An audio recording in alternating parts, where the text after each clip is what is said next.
I've ever been tired for a hockey game in my entire life. That is the first time I've ever heard someone actually say that. Like, I don't know if I want to do this.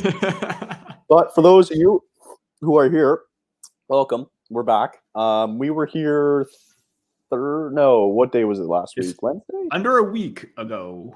Thursday. Yeah. Thursday. Sure. Wednesday. Sometime last week. I don't know. Whenever the first game was. I can't even count days, so. Anyway, that's okay. We're back again, and I'm excited for this one again tonight. It seems like the last couple, I think, like in terms of it being on paper, it's exciting, right? Yeah. Because the last week it was a home opener, and we got treated with a fantastic game, right? Mm-hmm. And now we got another good one tonight as the Blackhawks and Connor Bedard roll into Toronto as they take on Austin Matthews, who apparently can't stop scoring hat tricks and the Leafs. So he can't. Nope. That's why I'm going back to the Austin Matthews jersey again this time around because got to keep it going, right? And I should have got my Guelph jersey back because maybe that's maybe that's the key for tonight. I'm starting to get the production going. So this will be this will be my first game actually seeing Bedard play a full game tonight. After just seeing like highlights and tidbits a little bit. So I'm excited to see how he's going to look, how he's going to play out. I don't know what you have going into this game in terms of starting goaltenders or any changes in the lineups, anything to announce? I thought it was going to be Peter Mrazek for the Hawks, but it is I'm going to say Arvid Soderblom against Joseph Woll tonight in goal. Oh, Woll's going in that. Joseph Woll, it was confirmed a few days ago or even on Sunday that Woll was going to come in for this game. Sammy hasn't looked the best for the Maple Leafs because he has given up some weak goals, but he has made some big saves at the same time. So I think maybe they just want to balance out the workload and see what Woll can do in a more elevated role for the at the NHL level. So he got a little glimpse last year. Looked good in the postseason. Now this is a full season under his belt to see that. And surprisingly enough, Taylor Hall is back in the lineup after there was supposed to be that or something going around that he could be out longer for weeks or something like that. Oh yeah, because he took an injury against wasn't it an injury against Boss? Yeah, I think it was their last game last week. And I thought maybe they would have taken like a little bit of a cautious approach, but I don't know. We'll see how he does because he may not be 100% healthy. So we'll see what he can do. And obviously Connor Bedard because Connor Bedard. I feel like we're going to be saying that a lot tonight. Oh, yeah. I know last week against the Penguins didn't look out of place at all. Like he held his own. And especially if he's going to be wiring shots on net constantly, he's going to be a threat no matter where he is. So yeah, for sure. Probably expect him if you're I don't know if you're into betting. If there's an over on shots, I'd probably take the over because he could find the net very easily. Well, you know where you could bet is you can go to DraftKings and use promo code THPN if you want to place your first bet. Just saying, you can use that little nice little code right there just in case. If I were to bet tonight, which I'm not because I'm lazy, I think I don't know. Like I think if we were to bet on your first goal scorer for each team. It's pretty random, right? Because I know Gregor scored the first. No, I know he didn't score the first one, but he scored last week for the Leafs, right? First Leaf goal, yeah. Right, a PTO guy scores, so it feels like anything can happen. I feel like Marner's going to get his first tonight. I feel like Tavares might not be a bad option too, but I think the most popular option is probably going to be Austin Matthews with his nice little hat tricks. And then for Chicago, I think a popular pick might be Connor Bedard. But outside of that, I don't know. I don't know who else we can really go with for Connor Bedard. Yeah, for Chicago, I think you are going to be looking at him to possibly get the first goal. Sure. I'm just trying to get a sense of where the team stats are. Tyler Johnson's pretty hot. He's already got 2 goals. Could he kind of be like a little bit of a dark horse pick? I don't know. But then again, maybe offense, maybe it's going to be tricky for the Hawks because of the fact that they're basically relying on an 18-year-old to do most of the heavy lifting. Yeah. Not a whole lot of talent up and down the lineup, but even for the Maple Leafs, you got there's no wrong answer there. I mean, Nylander could be a good option as well. Who knows? Klingberg's been getting shots on net. Same with Riley. Could a defensive score. Probably might be a bad way to go. Yep. Not a bad way to go. Well, we can also put maybe in the comments as well. for those of you watching, we can see what predictions we feel like we're going to see tonight. Peter, what do you think is going to happen tonight, prediction-wise? Well, I predicted the score last time, and I was completely off. I think all of us were. Yeah, we were all off. Yeah. Oh my God, they're doing a Bedard Airs Tour comparison. Wow, that's actually kind of funny. I'm not gonna lie. Because of this, again, like you don't know what to expect from the Hawks. They're still rebuilding. They could be at the bottom this year. They kind of fared well, or they managed to stay competitive, but going up against Boston, a really top team, right, couldn't quite handle it. Going up again against another top team right now, are they able to handle it? But we'll see what happens, because I'm going to say maybe, again, I'm probably going to say 5-1, but then again, I may be wrong. But yeah, hopefully the defense could even tighten up for the Maple Leafs, because that's been a problem. I think it's going to be closer than what people expect. Yeah. You know what I mean? Mm-hmm. I think Chicago's going to be competitive tonight, especially like, I don't know how much trust right now I have in Joseph Woll, even though he did play well the last time we saw him play. What was it, against Florida, right, in the playoffs? And I thought he held his own for the situation that he was put in. I think that, he definitely had his back against the wall a little bit, and I thought he came in and did a very nice job with that. Mm-hmm. So they're just singing the national anthem here, but yeah, I'm going to swing the Leafs way too tonight. I think, the Blackhawks had a good win, obviously, last week against the Penguins, and feel like this team is just so much faster. And although I do like Connor Bedard being here in Toronto and the hype for this game, I think the Leafs steamroll them a little bit, and I think it's going to be probably along the lines of 5. I'm going to say 6-2. I think it's going to be that kind of a beating tonight. Okay. But hey, we've been surprised before. We were shocked last week, and we'll see what happens tonight. As I don't know where you are at Streamwise, but they're singing the national anthem. So the American anthem just finished right now for me.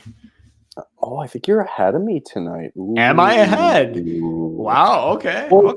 Okay. So because for those of you who don't know, we had a problem last week where I was on cable and I was ahead of you by like 40 seconds. And now I'm on a streaming service where I'm able to if I'm ahead of you, I can pause and stuff. And I'm like, I'm definitely behind.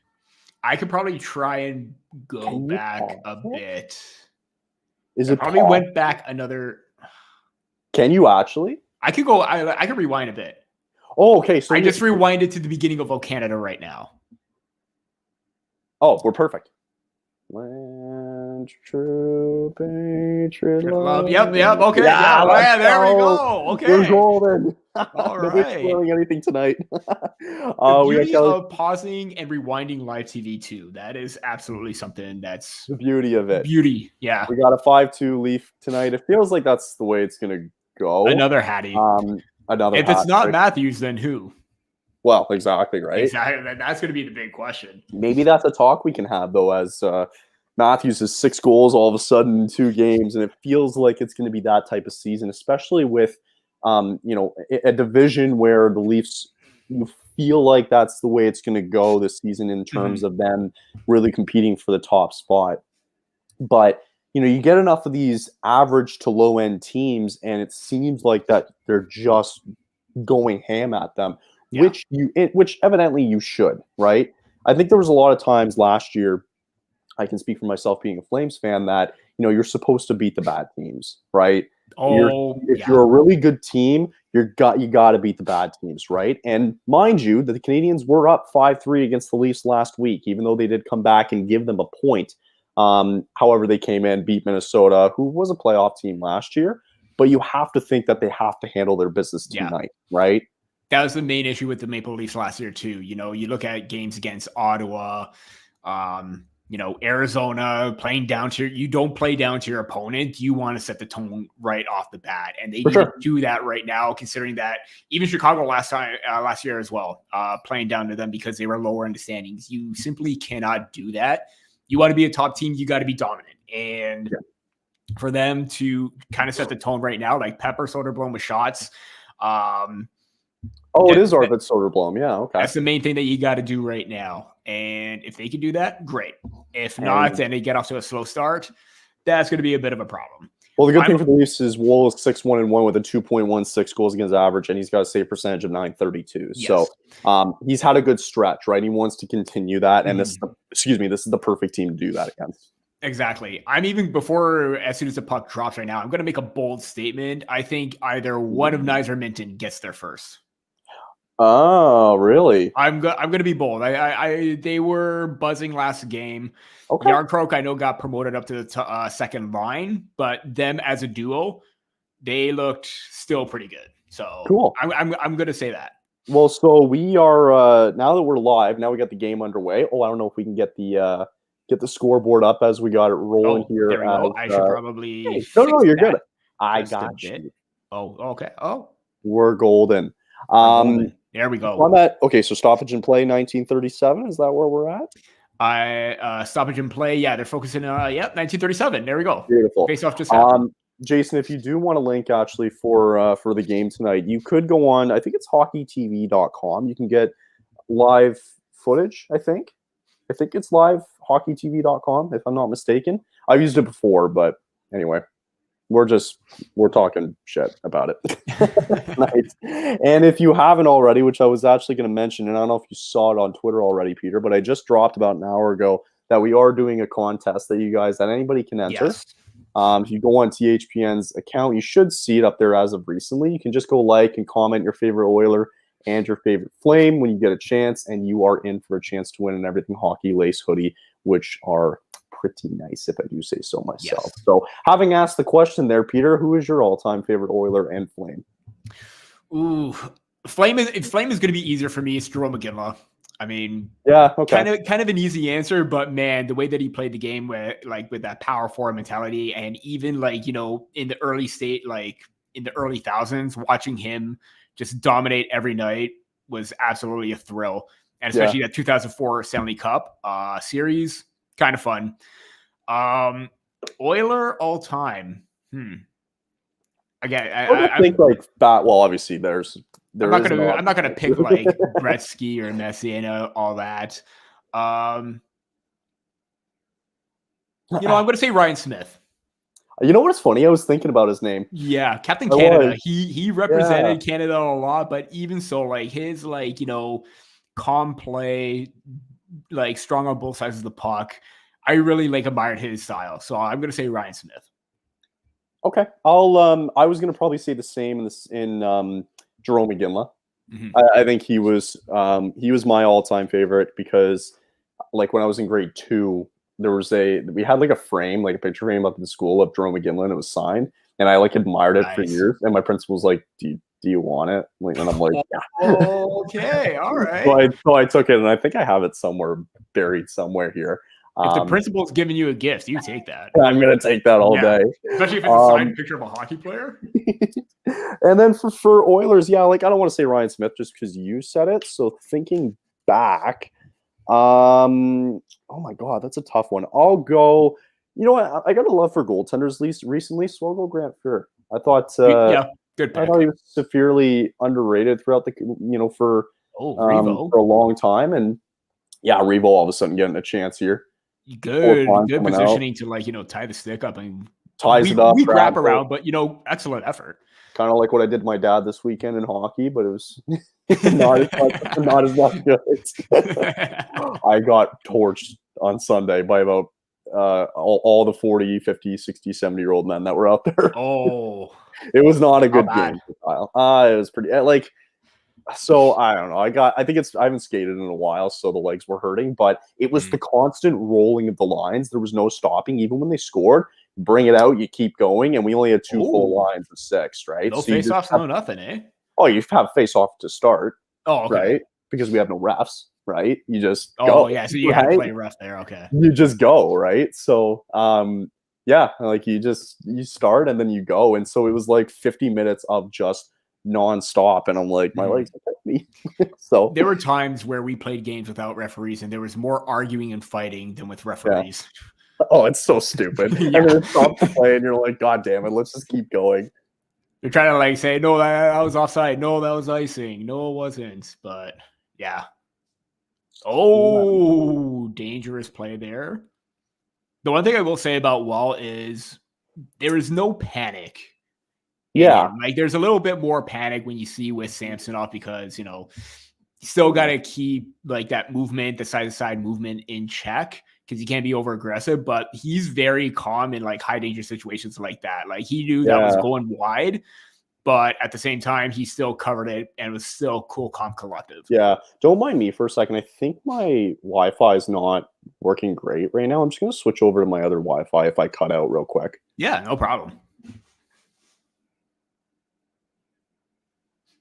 Give me a second. I know that the camera was like a little bit like, pixelated, but it seemed like everything started. You got me okay now? Yeah, you're good. You're good. I'm good? Okay. All right. Yeah, your picture's a little bit clearer. Noticed that it was on the top of my screen. It's like, oh, you're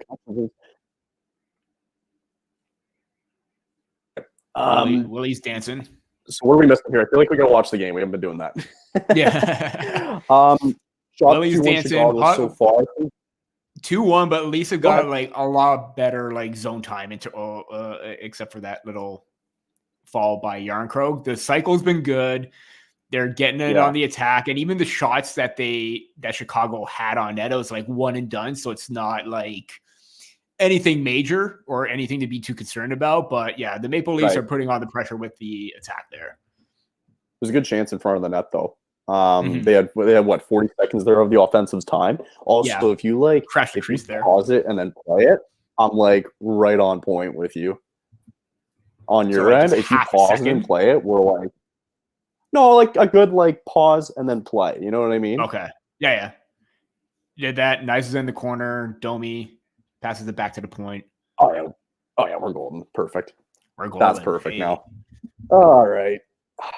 Yeah, so I'm curious. I love it when a plan comes together. Here we go. Nice. Ooh, if Domi, if his stick wasn't tied up there. I'm curious to see about the goaltending here with Chicago. I've heard of Soderblom. Am I pronouncing that right? Yeah, okay. I haven't seen him before. Yeah, he's one of their goaltenders like coming up into the system. Let me just pull up his stat line. I was just gonna say too before you do, like, do you think Matthews gets to 70 this year? Is it possible? Ooh. He's had this record start. I mean, he's on pace for 246.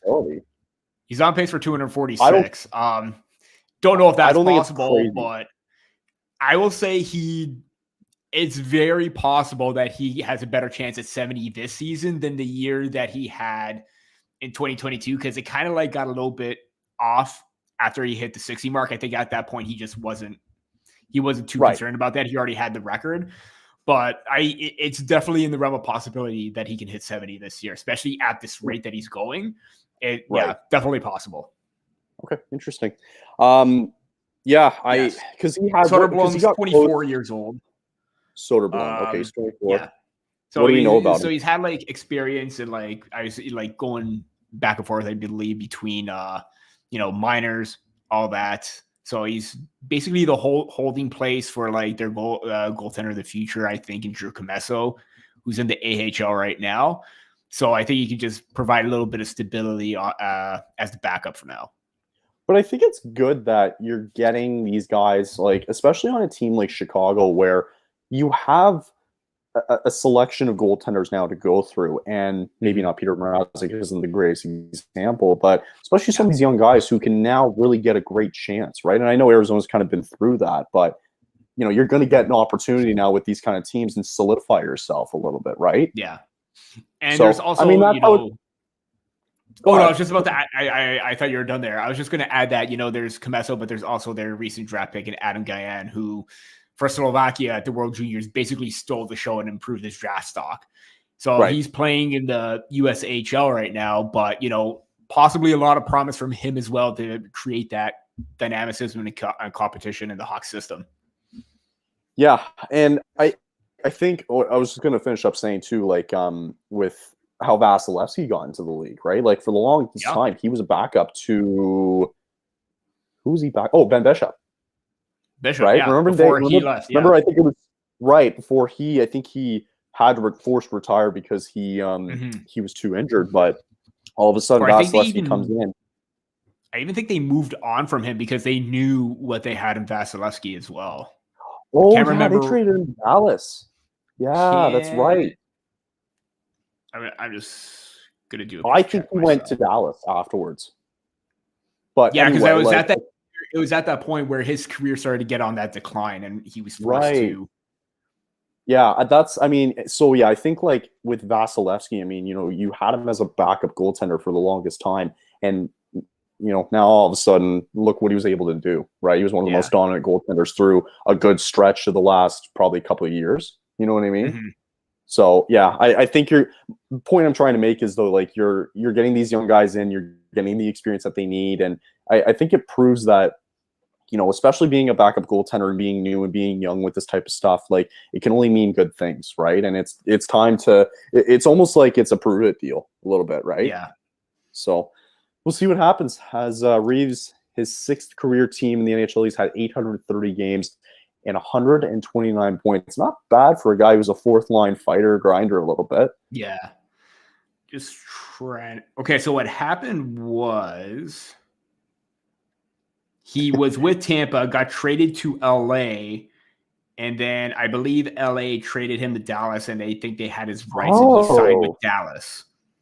If I'm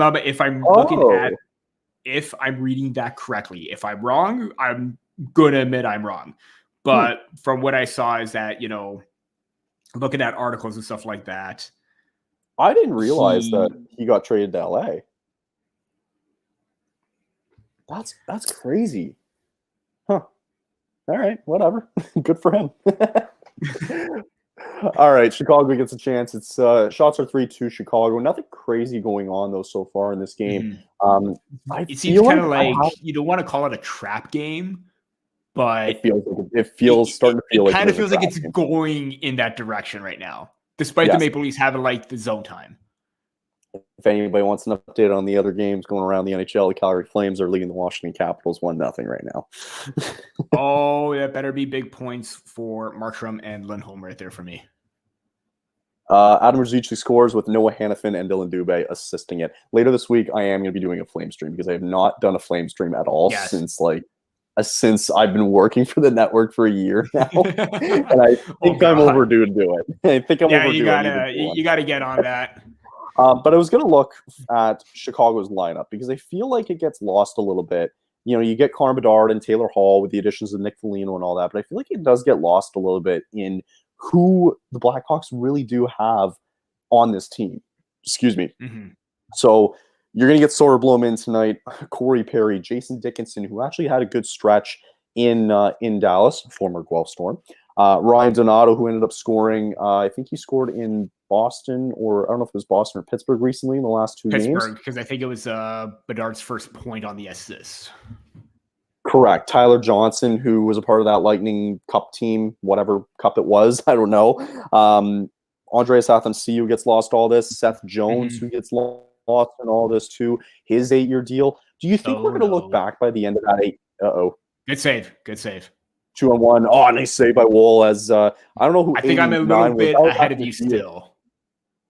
Do one more pause and then play, and then we're perfect. Yeah.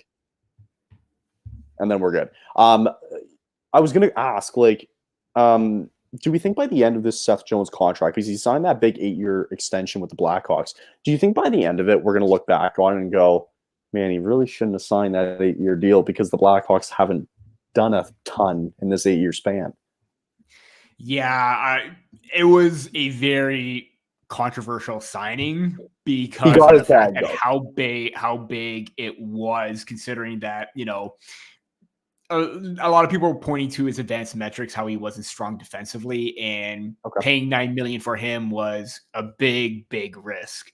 I mean, if he's definitely going to be one of their most important players in all this, and if he's able to get back to his early days with the Blue Jackets, I think that will be an ideal situation for the Hawks. But as he gets older in age, that's kind of less likely, and to have that kind of money invested into him, considering of his ups and downs on the back end, definitely interesting. Bedard in.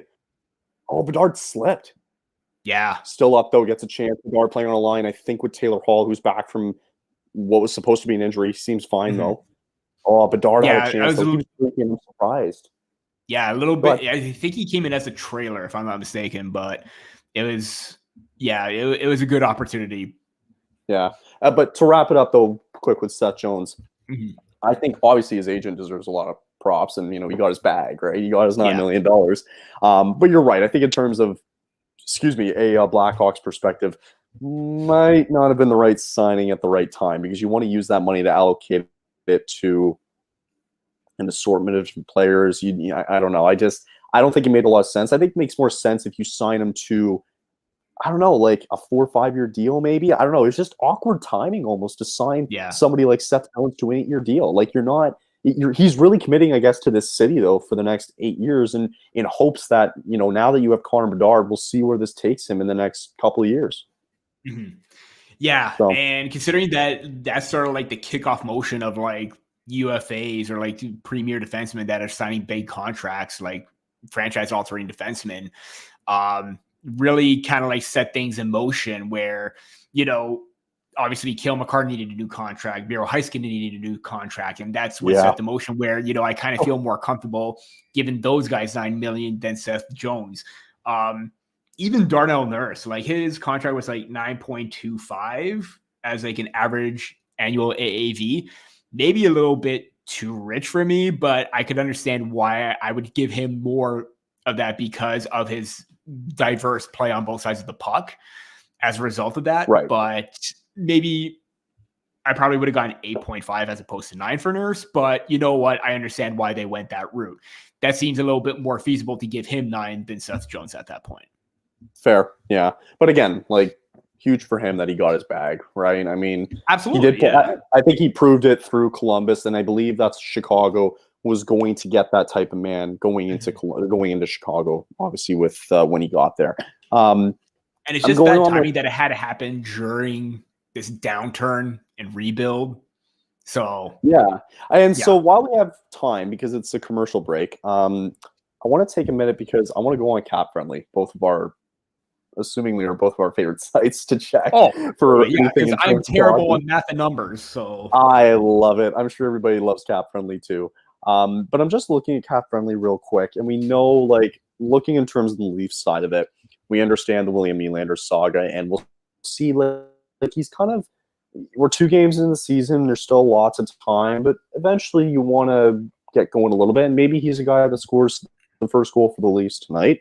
We'll see what happens, but the name that I'm looking at, and I wonder if you can answer this for me, is TJ Brody, because he does have 1 year left on his deal. And I'm curious that if this guy continues to fumble a little bit, as we saw in that Montreal game, right, where he had the turnover, there's a couple of literally and figuratively. If this is the type of play that we're going to be seeing from TJ Brody for the duration of the season, what happens come trade deadline or by the time free agency comes and he's still on the team with that contract expiring? Yeah. Sorry, Bert almost spotted Matthews in front, and that almost went in. Sorry, I missed that. Listen, you need a solid 2-way defender like TJ Brody, but considering how, like, even on the downturn of last season, he started to have like hiccups, and even into the postseason where he didn't look at it or he wasn't at his best. Again, there's a whole thing about buying him out, but the Maple Leafs contract situation, you don't want to do that because you'll have a higher cap hit or half of that cap hit for 1 more year. Just play it out. If there is someone that you want to improve on into the top 4, you want to get someone like a TJ Brody, but it's going to be very difficult to do because 1, it's too early in the season, and of course, 2, you want to get a sense of where other teams are going to be like in January. But if even earlier in like November, December, if they feel like Brody isn't the guy, he's the guy that you want to improve on. So if you're able to ship him out, find a guy that maybe has a cheaper contract at around 4.5 with some better term, I think it's going to be an ideal situation where Brody is going to be the odd man out, and he may be playing elsewhere because it just isn't. I understand, like, there's that connection with, Giordano and Treliving because of the Calgary days, but at some point that kind of has to end, and you got to put, the team going forward in a championship. And because he's not getting any younger, you got to prioritize that. You got to do it. I did see what you mean though earlier. William Nylander did have a really good opportunity. I thought Soderblom though stood his ground, and he's very tight within his crease right now and keeping things in front of him, right? Which He's is looking obviously good. Yeah. Name of the game, but he is playing well to start. Yeah, considering that, like, very little experience in the league, coming up against the Maple Leafs, you're probably expecting, like, a Vezina-like performance. So you'd expect, right? You kind of have to against this team with its top unit, right? But yeah, as Bedard, great. Oh my God, what a move! He's so fast coming in. What a shit! Whoa! What rebound in front! What a move! Holy crap! Listen, we talk about like. We talk about Klingberg's like lack of defensive awareness. That he baited hard with that. Like Bedard just absolutely fooled him. What speed go on him! Wow, I did not expect him to be that fast. He's very quick. Yeah, I got to see that again. What a move by Bedard. Who was it that he dangled there? Klingberg. Oh my God! Which is why we're already like talking about the defensive player or whatever. Like if his stick was like a little bit more not as aggressive, right? Bedard wouldn't have gotten underneath and make that move to get around him.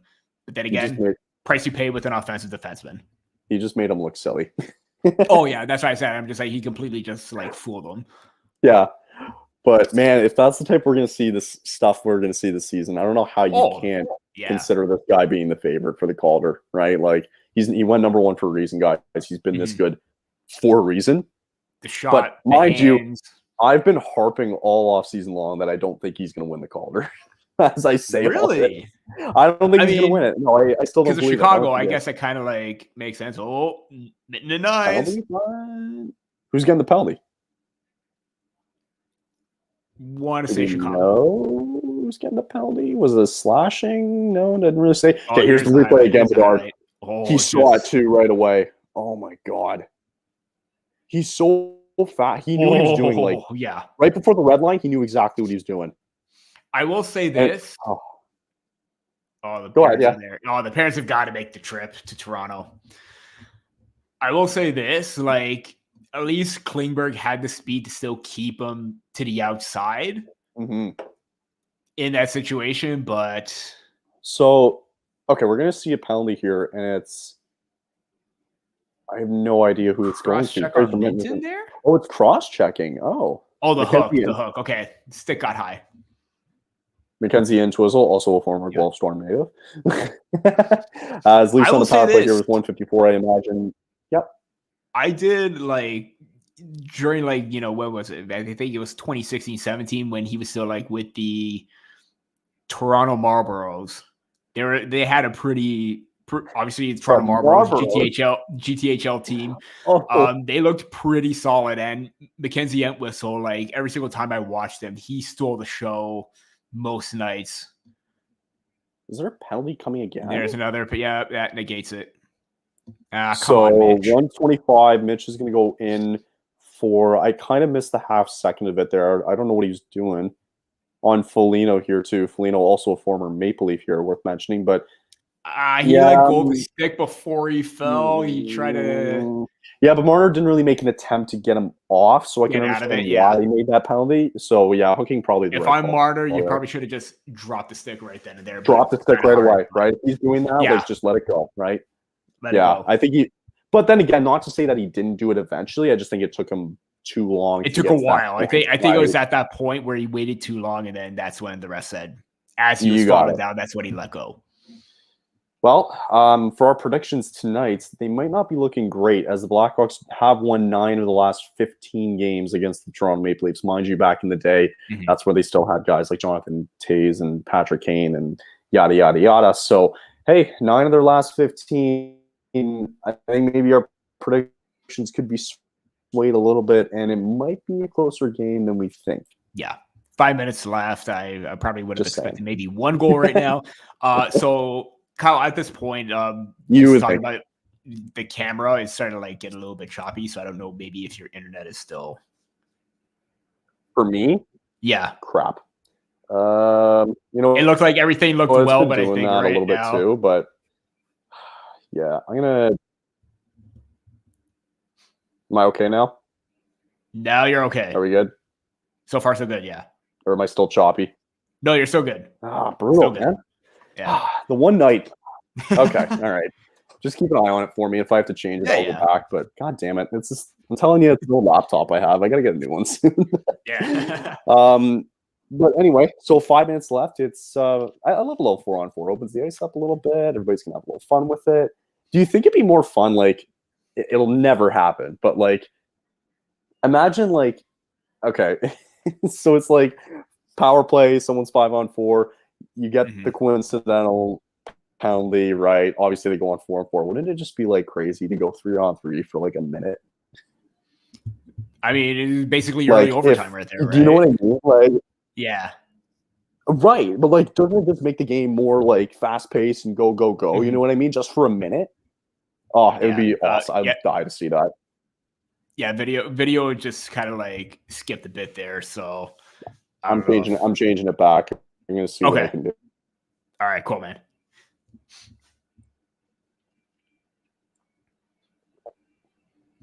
And we got the Morgan Riley Rogers commercial. Better? How about now? Yeah. The stupid thing is my router's right here.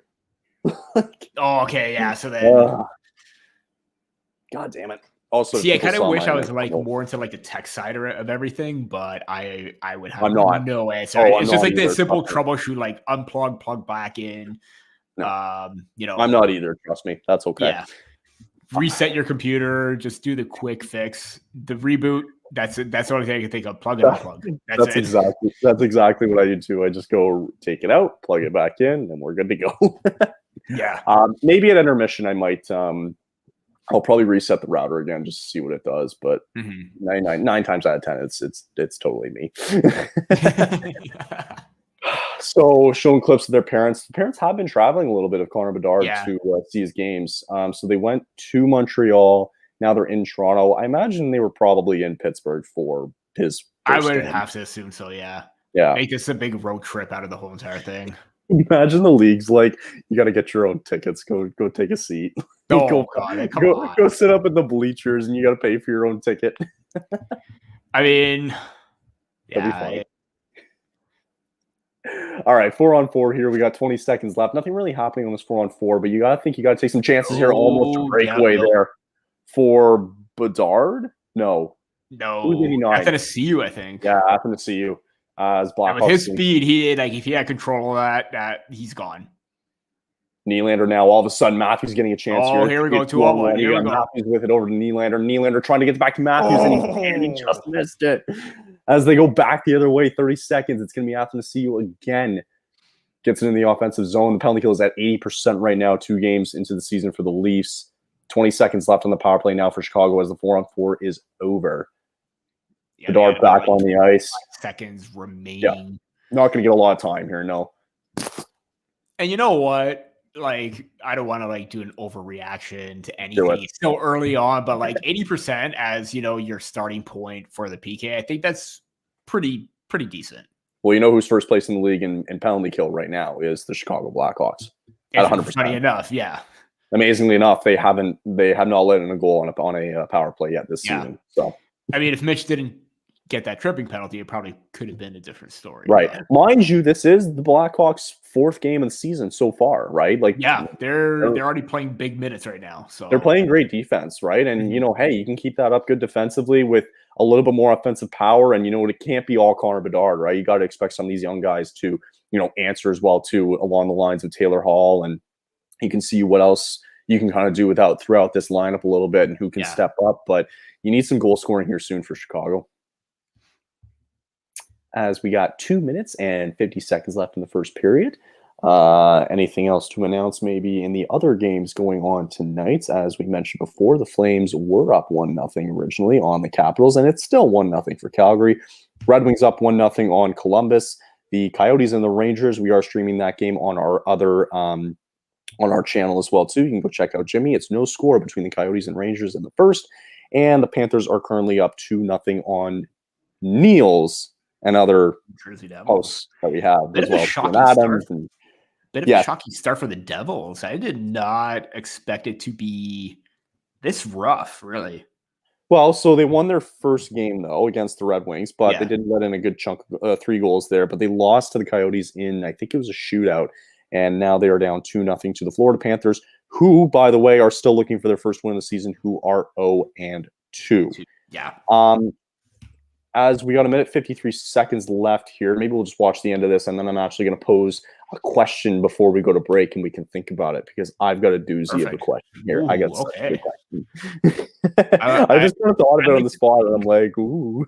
I like to think about stuff, so. Well, I mean, I would hope so. Yeah. Especially those questions like where you just come up on the spot, and it's like not necessarily thought-provoking, but it's a good one that you just can't wait to ask. Yeah. 123 left in the first good chance there. I think that was Tyler Bertuzzi, and I don't know whose stick just went flying. I did not even see that stick go flying. I just saw Bertuzzi just skate on by with the gorgeous locks of hair. Oh, yeah. Oh, I've got such a good question after this. I can't wait. I can't wait. Soderblom is a 2-13-2 record overall. He's got a 360 goals against average in 16 career NHL games. That's why it's like one of those trap games where, you expect that a goalie that has bad numbers or struggled in his early part of his career to come up and pitch already, what is a shutout, stopping all 6 shots from the Maple Leafs. So, but give him credit. He's having a good start. Absolutely, so far. Yeah. I will say this, a lot of those chances were a lot of breakup plays by the Hawks defense in the sticks up in the middle or in the middle of the ice. So they're doing a good job taking away lanes, especially for Matthews, because you know how hot of a stick he has right now. Do you ever follow Coach Chippy on have you ever heard of Coach Chippy? No. You gotta go watch him. This guy's he's ridiculous. He does like YouTube online. Yeah, I watch YouTube Shorts because I'm an old man and I'm a loser. Oh, okay, yeah. But he does like whatever. He wears like the beanie, and he had like tape like the fake mustache, right, for Matthews, right? Okay. And he acts like this coach, right, for a lot of these clips. But anyway, he had one today where I died, where it was like, Matthews, I don't know if we're gonna start you today, man. He's like, your stick, it's too hot, it might melt the ice, man. But if you get a chance, he's so funny. You got to give him a chance to watch. If we're talking about parody coaches, Keegan-Michael Key, you're probably old enough for Mad TV, right? Oh yeah. Zaitsev is down. Why did his helmet fly off like that? No, I think he's just shaken up. Grieger penalty coming at all, or is he bleeding? Oh, is he? Yeah, he's bleeding. Oh my god. Oh, jeez. What did he do? Did he hit his head on the ice, or I just missed the end of that? Okay, replay here. There he is. He's going Grieger. Oh, he cut him off, and as he was falling, his head kind of like hit the dashboard. I was gonna say he was kind of falling anyway, but Grieger did the extra little push, like pinch into the boards a little bit. Yeah, he just been as he was falling, and he was like ahead of him. That's like. It's really unfortunate, but it looked like he wasn't trying to go in for a hit. He just kind of like took the lane away. Look, I don't think Grieger. The Hawks think otherwise. No, I don't expect him to. I was going to say, like, I don't think he should be. I didn't think Grieger 5-on-5 expected him to be in that position when he fell, when he kind of tripped a little bit and then fell. And now you got to fight. Oh, here we go. Yeah, he's got to answer. Oh, Grieger's got to answer here against. Now we got a fight going on. Connor Murphy against AJ Greer. Connor Murphy. No, Connor Murphy and Noah Gregor. Oh my God! Nothing really happened there as they both fall to their knees and the refs come in to break it up. Makes sense. I understand why the Blackhawks had to go into that. I thought it was a good hit on the boards, but it wasn't intentional. It wasn't dirty, but. I mean, for me, towards the end of that fight, Gregor's already down and Murphy's already like given in a few extra punches when he's already down. When they're both down, yeah. But funny thing was the Blackhawks. Both of them got some pretty good punches in there. Yeah, see right there. I think that's a little much, but they actually had a good shot on that right before the fight happened too. Like they dropped it, they had a good chance, and then they just started going at it. But Revo's mad. Revo wants he wanted it. No, but I don't know. Look at this. It's Corey Perry going at it. Listen, we can talk about how it's Corey Perry and Reeves. Yeah. Oh. Yeah, Corey. I I am don't all think he's. for this. I don't think he's gonna win that. I don't think he's gonna win it. I love it though. I love this bantering back and forth. Oh, I hope they have to fight. Oh, they gotta They go. have They to. got They that. have That's to a go moment where now, they right? gotta go. Oh, good tip here. Good chance for Chicago here. Bedard trying to find Hall, and he can't, as they got 10 seconds left here before the period ends. And Matthews has it. And I don't know if they're going to have enough time. They will not as the first period ends. And all of a sudden, we're going to get a very interesting second period as Perry and Reeves were going at it. Grigor and Connor Murphy already went at it as hopefully Zaitsev's okay. I hope he's not bleeding too badly, but we're in for a good second period, especially if we're going to see Perry and Ryan Reeves at some point. They're going to be on the ice. As we go to break, I did have a question that I want to pose because we were talking about teams that haven't gotten off to the best start. I mentioned Florida there originally when we were just mentioning the scoreboard. So my question to you and our viewers, as we go to break, and something to think about, you want to put in the comments as well too. We have 3 teams that are 0-2 right now. No shootout loss, nothing. They're strictly 0-2. Who are you more worried about as the season progresses? It's only 2 games in, but who are you more worried about? The Florida Panthers, the Buffalo Sabres, or the Edmonton Oilers? Think about it. Sit on it. We'll take a break. I'm actually going to loop it real quick to the commercials, so we'll be back in like 3 minutes or so. But think about it, and we'll be back.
Peter is somewhere. I don't know where. Maybe he was thinking about the really good question that I had at the end of the first intermission, or going into the first intermission.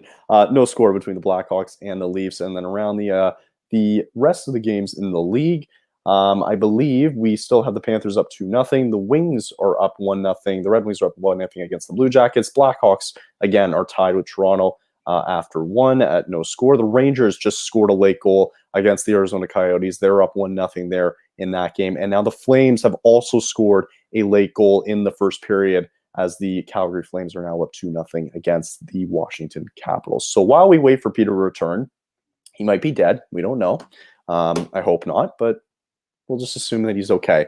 And I'll chat with everybody here in the comments for a little bit. If you guys have any questions, if you have any takes, if you have an answer to my question that I asked at the end of the first period going into this, and hey, he's back. I was occupying our listeners for a little bit. I don't know what happened to you. Oh, did I miss something fun? No. I looped the commercial again, so it went for 3 okay. minutes. So it was actually kind of a nice break, and I'm going to continue to do that going into the season because it was nice. There we go. But yeah, so I was just saying, if anybody had an answer, to which 0-2 team are you more worried about as the season progresses? The Florida Panthers, the Buffalo Sabres, or the Edmonton Oilers? Peter.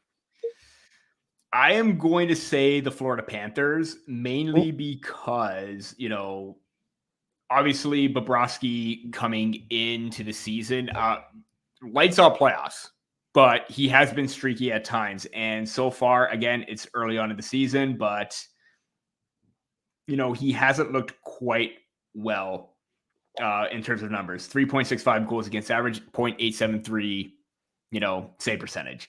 Okay. Again, kind of concerning considering he had that deep run, or he was phenomenal in the playoffs, got them to the Cup final along with Matthew Tkachuk, but I'm not sold on him finding his stride just yet. And his early numbers right now, again, it's early into the season. It's still 2 games. He could possibly still change it, but that's still more of a concern for me than it is for, the Buffalo Sabres, because I think they're still on the up and come. Like, they're still up and coming right now. I think they're still in that middle ground where they can find their stride and be competitive. And the Edmonton Oilers, I know that they'll probably figure things out. But the Florida Panthers right now, it's still a bit of a concern for me in regards to where they are, because if you're going to rely on Bobrovsky to be your elite starter, he's got to post better numbers. Okay. Before I answer, you know how we said at the beginning that Bedard was going to face off against Matthews? Mm-hmm. Bedard got kicked off the draw. Oh, come on. They showed it because, come on. They were like, for God's sakes. But yeah, I after mulling over it, I agree. I think Florida's in a lot of trouble despite being up 2-0 now against the Devils, and we're only 2 games into an 82-game season. I agree. I'm not concerned about Edmonton. I don't think anybody really should be. You expect that they're going to get back on track. Look, it was just 2 bad games to start the season. I think goaltending is going to be a very interesting issue, especially when the Oilers do eventually have to play, in my estimation, much better teams than the Vancouver Canucks going into this season. So I think for me, that might be a little bit of a concern. But you expect also, too, that this team can't just rely on Connor McDavid and Leon Draisaitl. Just like how the Buffalo Sabres also can't rely on Tage Thompson, too, right? Mm-hmm. Go on. I was just about to say, it's odd enough, too, that I'm picking Florida Panthers for the goaltending, yet the Edmonton Oilers have bad goaltending. But I do believe more in Stuart Skinner than I do in Sergei Bobrovsky. Try to turn things around. So I agree with you that Florida, I think, is in more trouble, but maybe not for the same reasons. I think that they're still very injury riddled after the long playoff run that they had, right? You still have, just looking at the lineup, I think Ekblad. Especially their defense, too. Their defense is taking a big beating with Montour and Ekblad. It's thin, right? Montour and Ekblad are not playing right now. Just looking at the player stats, I don't know who's playing right now. You bring in Evan Rodriguez. You still have Barkov, Reinhart, Tkachuk, and all those guys in Verhaeghe. But, outside of that, you're still going to be asking a lot from Ekman Larson, Nick Cousins, Gustav Forsling, Lundell. Just going down the list here, I do think you're going to be asking for a lot of those things to kind of fall into place. Not to say that I don't think that all 3 of these teams can still make the playoffs. I fully believe that. But just picking out of these 3 alone, I think I'm a little bit more worried when it comes to Florida. I think Buffalo's still ready and primed and ready to go, and I think they're going to figure their stuff out, because I believe they're a more deeper team than Florida. I think that they're better defensively right now than Florida, especially right now before they get too healthy.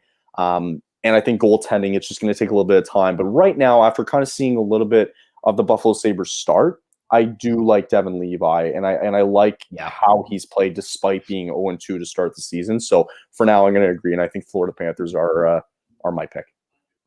Yeah, definitely. And I think Levi, as soon as he gets a little bit more comfortable with, the transition from NCAA to the NHL, I mean, he's one of their top goaltending prospects for a reason, and he has risen up. So I think if he's able to find his footing, look out. For sure.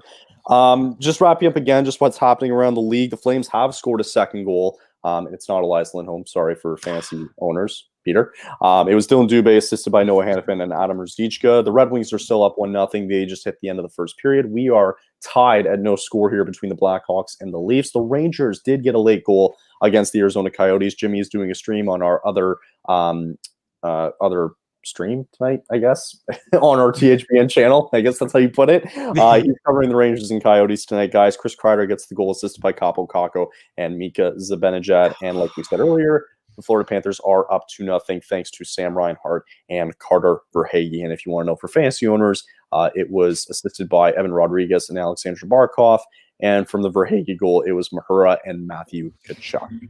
Good thing I picked up Evan Rodriguez, but Jacob Markstrom only 1.5 points because he's only stopped 3 shots. We're still intermission. We're in a 20-team league, right? Ooh, right. Forgetting that's that, fun. right? You know who? I thought you were in it. No, I'm not. I wasn't able to make it in this one. Yeah. Oh, okay. Anyway, you know who I picked up the other day that somebody dropped was Matthew Beniers. Ooh. Somebody dropped Matthew Beniers, and I'm like, okay, grab. I'm gonna go ahead and take that. I had to drop Morgan Frost though, but I'm like, I don't care. I definitely take Beniers over Frost. Were you a winner in week 1? I was a winner in week 1. Yeah, I was also mainly because the team that I play or faced against, there were a lot of injuries. So I kind of got the advantage, but my team pulled through. So that's all that matters. Nice. Yeah, I barely pulled through, but only reason was because we were tied like going into Sunday. I had 2 players playing and they didn't have any playing. So kind of going to happen at some point there. The total was I won 256.70 to 121. Oh, wow. You have a way different scoring system than we do. I see. Here's the thing. I like to make it more interesting. I weigh heavily on offense, like 4 or 5 points for a goal, and then 3 for an assist, and then goaltending, it's 5 for a win and 5 for a shutout. Well, I weigh heavily on performances like goaltending and defenses, right? So like Gustafsson I have Gustafsson on Saturday against the Leafs. Leafs won 7-4, and I had Gustafsson, and he had minus 8.8 points. Oof. Yeah. So I still won that matchup, but I still won the matchup like 70. I can't remember what it was exactly, but it was like 72 to 68 or something like that. So a lot of the games are very close, but they're competitive. So that's what I'm excited for. I had a trade proposal today too, and I wanted your thoughts on it because I thought it took me a second to think about it, and I didn't actually. I don't know. I was kind of like I didn't do it, but I wanted your thoughts on it. It was Pavel Buchnevich for Logan Cooley. Do you have Buchnevich or you have? I have Logan Cooley. No, I couldn't. I wouldn't do it. I wouldn't do it. Yeah. I mean, I know Cooley is. This isn't a keeper league, right? It's just more. It's early. Still head to head, right? Right. It's head to head, but it's like it's early. You know what I mean? And it's like I don't want to make all these decisions right away because I don't know what the hell's going to happen with my team. What if I get an injury or something and I need Logan Cooley to step in? Right? Like, I can't make any big moves right away, and I've seen it too many times in the past where fantasy owners just make big moves right away, and you can't. You can't. Right? Like it's too early. You can't make these early decisions unless you know it's a gold mine. Cooley has 2 points in one game. Buchnevich doesn't have anything. So at this point, you're looking better at keeping off Cooley early on. And again, it is so early. Buchnevich could probably pick up later on. But you know what? I honestly, the Coyotes could be sneaky good. I don't think the St. Louis Blues are going to be, especially in that Central. I don't think it'll end well for them at all. I don't think so either. So I'd rather keep Cooley. They we're still in intermission here. They're just showing highlights here, but they also asked the question, and I wanted your thoughts on it because we were talking about 0-2 teams, and we were talking about the Edmonton Oilers. The team that beat the Oilers twice was the Vancouver Canucks. Do you believe after this start, only 2 games in, that the Canucks are playoff contenders? Again, that West is very, very deep. You're obviously looking at the hope is that they're able to turn it around. Edmonton, LA, Vegas as your probably 1, 2, 3 right there. And the Calgary Flames, hoping that they could turn it around. I mean, I'm glad that they're able to figure things out. I'm glad that, maybe or possibly that Brock Besser is being a little bit more consistent right now because I know he's had trouble, personal issues as well that's impacted his play. It's very difficult when stuff in your life happens. I think that maybe that resurgence is going to help them be a little bit more competitive this year. Sure. But in terms of making the playoffs, I think they'll make things interesting. I still think they'll miss it, though. I agree. I think I still don't think they're there yet. They're having this successful start, and they're still talking about trading Connor Garland away, right? Like that's crazy to me, right? They're in a rough spot with that.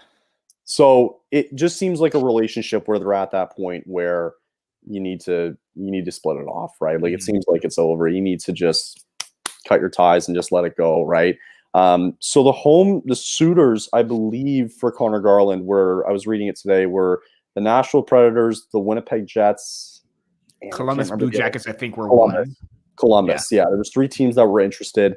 I think he'd be a really good fit in either Nashville or Winnipeg. Or even all 3 of those teams, he'd be a really good fit. Yeah. Because especially you're not going to probably give up much to get him.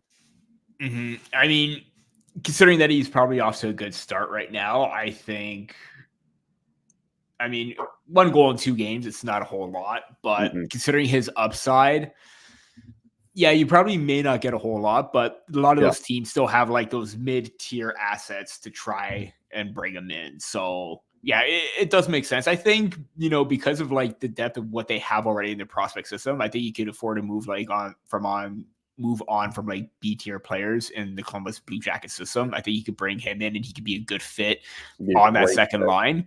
So we'll see. But it is interesting because you know what? Vancouver could use the cap space. Garland could use a fresh start. I agree. Okay, let's get back into this game a little bit here. What do you need to see from your Toronto Maple Leafs going into the second period as we are tied at 0-0? I want to try this barbecue bacon cheeseburger from Wendy's. Oh my God, you're getting the same commercial. Oh my God, that looks so good. But the way they make these, it's so good. Anyway, go ahead.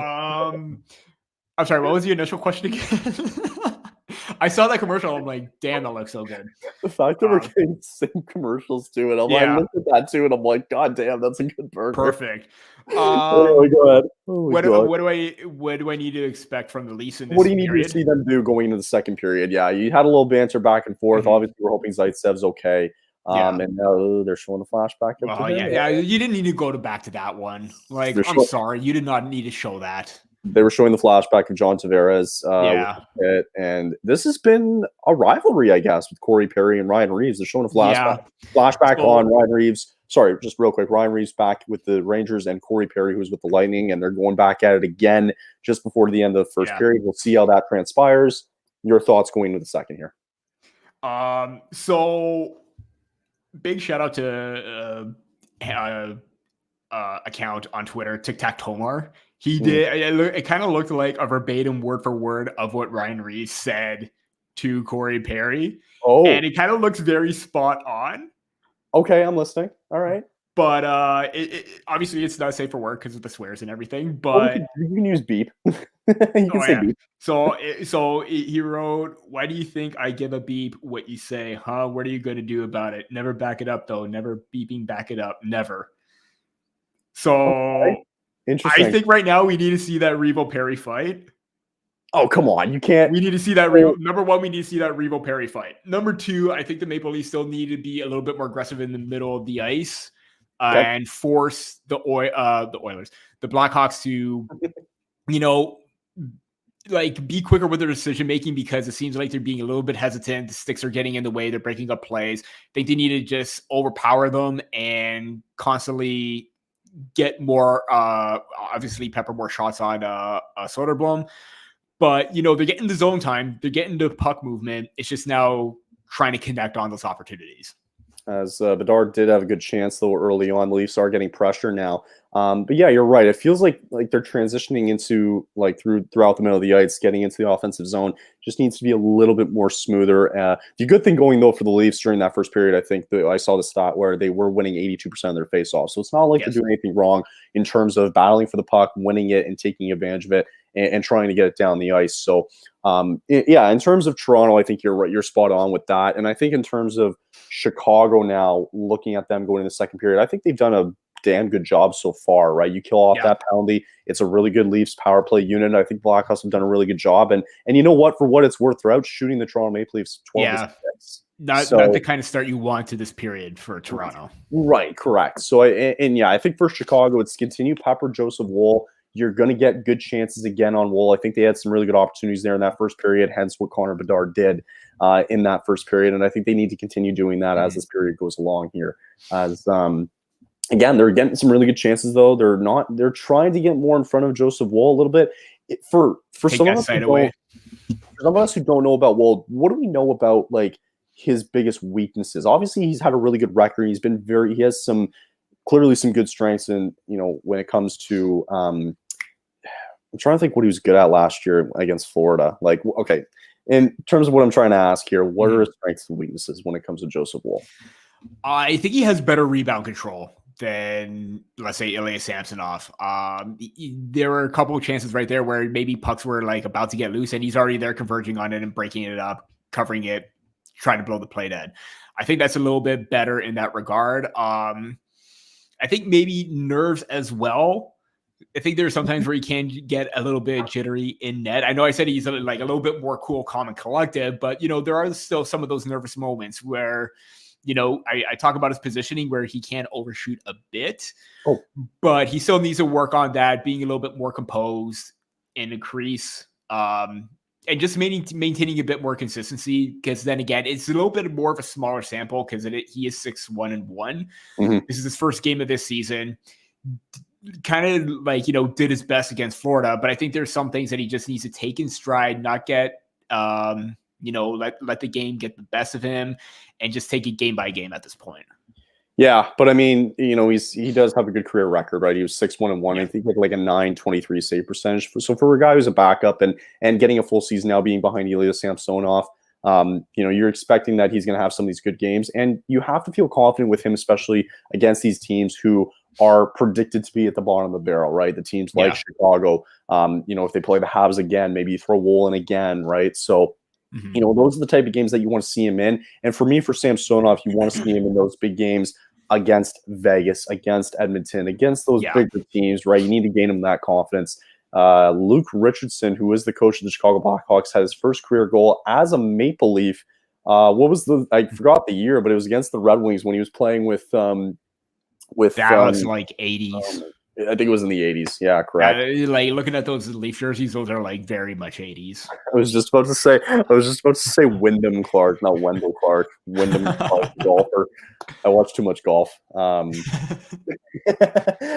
I didn't know that Luke Richardson was a Leaf all the way back in the 80s. But good for him. A lot of and I'm starting to notice too, a lot of players are all of a sudden becoming head coaches. Hence Luke Richardson, Martin St. Louis. The list goes on. I think Sheldon Keefe too. Correct. Yeah, early. Here we go. Here we go. Here we go. Let's go. Come on, let's go. Come on. Let them drop it, ref. So now Reeves is standing over Perry, and Perry's now probably doing his smack talk again, and Reeves just knows it too. It seems like he's got his number a little bit. I want to see the replay though. I don't know. It seems like whenever opportunity presents itself, Corey Perry seems to turtle. Like he seems to back away quite a bit. So let's see here. Perry, rubs him out, and then he just like shoves him down. He knows it's him, right? Obviously, you know what? Smart on Reeves for not literally dropping the gloves right there. You know, it's a close game. You don't want to get them back into it, but you're sending that message right there where it's just like, I mean, I don't know why Perry's, smiling at him, you're kind of getting like manhandled right there. But you know what? Good on Reeves for not taking a penalty. He's just sending those subtle messages, and that's what he was brought in to do. Sure. Now, my argument against that, as Leafs got a really good chance here. Oh, did he hit the bar? Who was that? No, he just went over the net as Jake McCabe had a really good chance. And kind of a penalty? I don't know if he went over the bar. I feel like it got deflected off something and went up into the net here. He had a lot of time to shoot that. He had so much time. Klingberg with a good find, though, as McCabe just went right in. And he's got to be careful. Yeah, the issue that I find is I don't mind that, but you got to be careful because if you miss that net and it ricochets all the way around, they're kind of 2-on-1. 2-on-1, right? So you got to be careful of that. And sometimes it's big risk, big reward, though, right? Yeah, agreed. Blackhawks do get a chance, though. It's going to be Athanasiou. What a shot! What a stop by Joseph Woll again. Another chance. There we go. Blackhawks on the board. It's Mackenzie and Twizzle, the former Guelph Storm native, and the Blackhawks are up 1-0. As they have to get that rebound in front. You can't let them kind of get that opportunity again. Notice I say about his rebound control, how it was good, but that came in like a little bit far out for him to try to do anything about that. I thought there was nothing wrong that Wool did there. I just think that defensively there, you have to be on top of that. You can't let them have another opportunity like that, especially who was it there who was tied up with them? They're just showing the replay. McCabe, he knew it too. He probably should have been more aware of that. He went behind the net and Twizzle.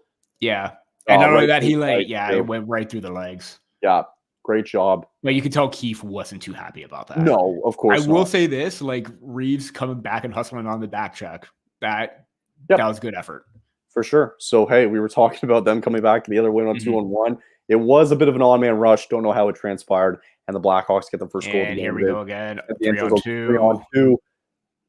Rebound again. And I think it was Bedard who had a chance there, and he couldn't pile it home as the Leafs go the other way. Austin Matthews, 6 goals in his last 2 games. Marner with a chance. Riley's jumping in. Rebound.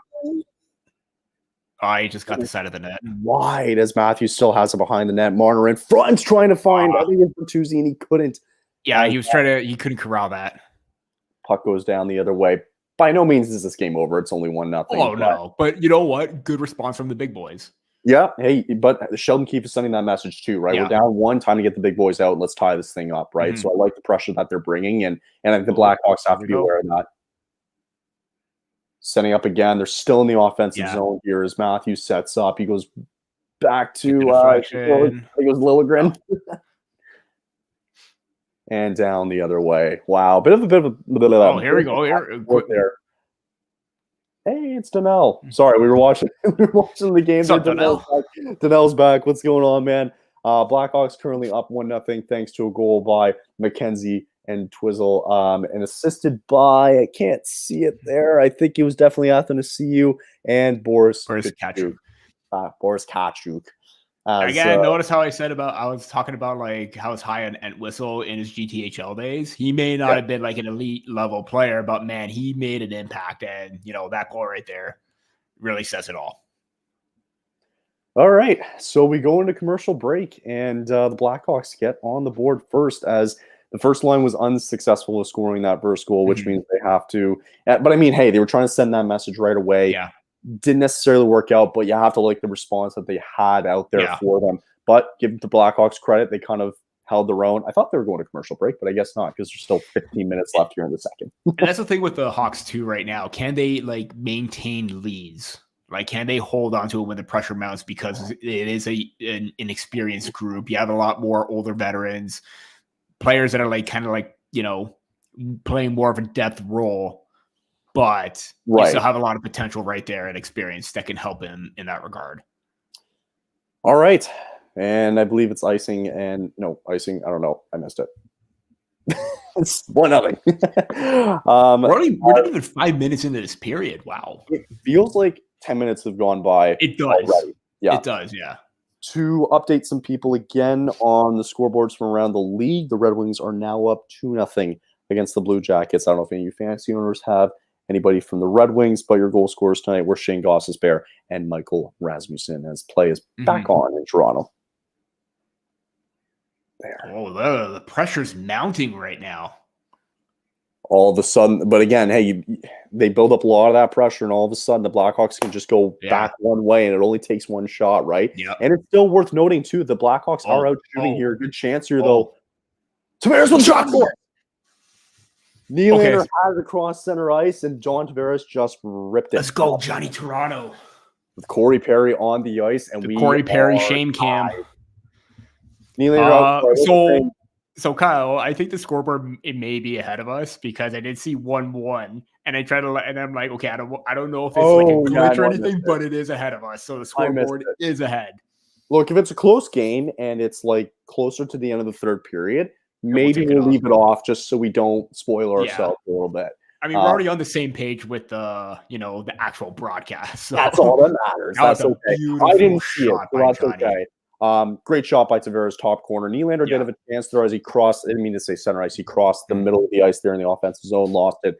Tavares right there, plots the top corner, and the Leafs are back at it again. Tyler Bertuzzi, but hey, again, they bring out that top line again. Six coming through.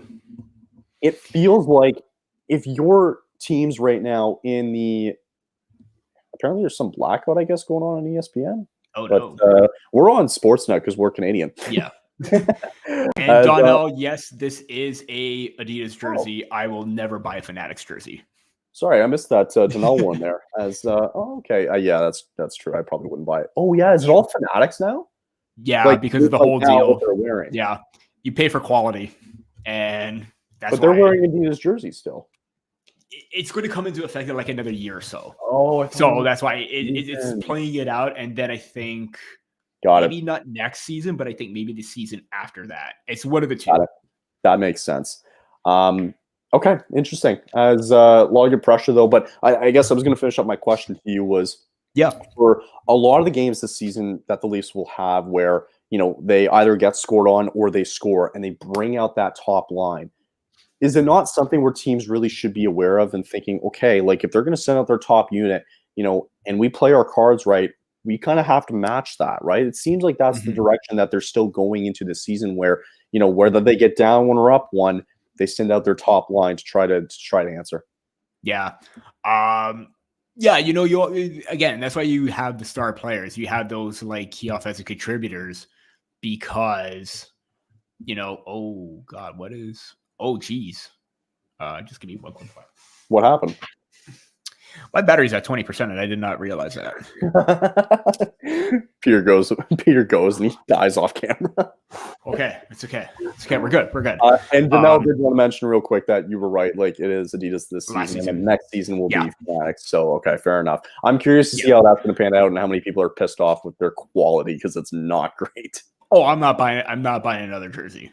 I'm adamant about that. If another company like CCM would have done the jerseys, probably would have bought one. Sure, but not Fanatics. No, go ahead.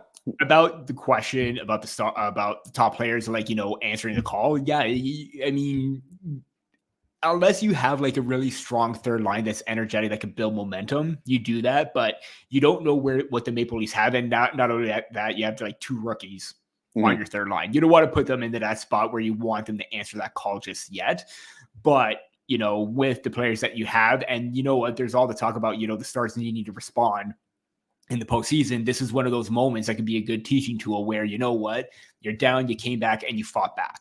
Right. So that's where I said you got to go to the star players, unless you have like those depth players that you can rely on in key situations. I was going to say, do you feel like they're relying on it too much for, like you said, like answering the call and responding to goals for and goals against? Do you feel like it's going to be too much that they're relying them on when they do get into those certain situations?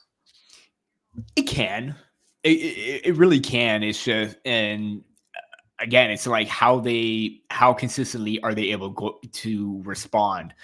And, again, I think this is where they may still need to bring in some more like veteran depth than still rely on like a rookie like a Matthew Nyes. Although I think he's able with his skill set, he can provide that energy. But someone like Minton, maybe you want to be a little bit extra cautious about. This is why you need a little bit more from Domi because of his veteran presence. If they're able to get that, then you won't have to rely on the stars as much as you would like them to.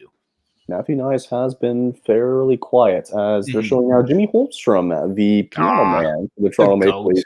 I love the hat that he's wearing. What do they call it? The English ball cap. And now Fraser Minton is playing the piano? He was classically trained. Okay. He would, there was one thing at the drafts or in Montreal where, there like a question was brought up. I heard you were like classically trained. Yeah, he's played piano for years. So that's cool. That is really interesting stuff there, especially like at draft and combines. You get to a little bit know more about the players like personally. And Bertuzzi got a tripping penalty. I was just going to say that we missed that.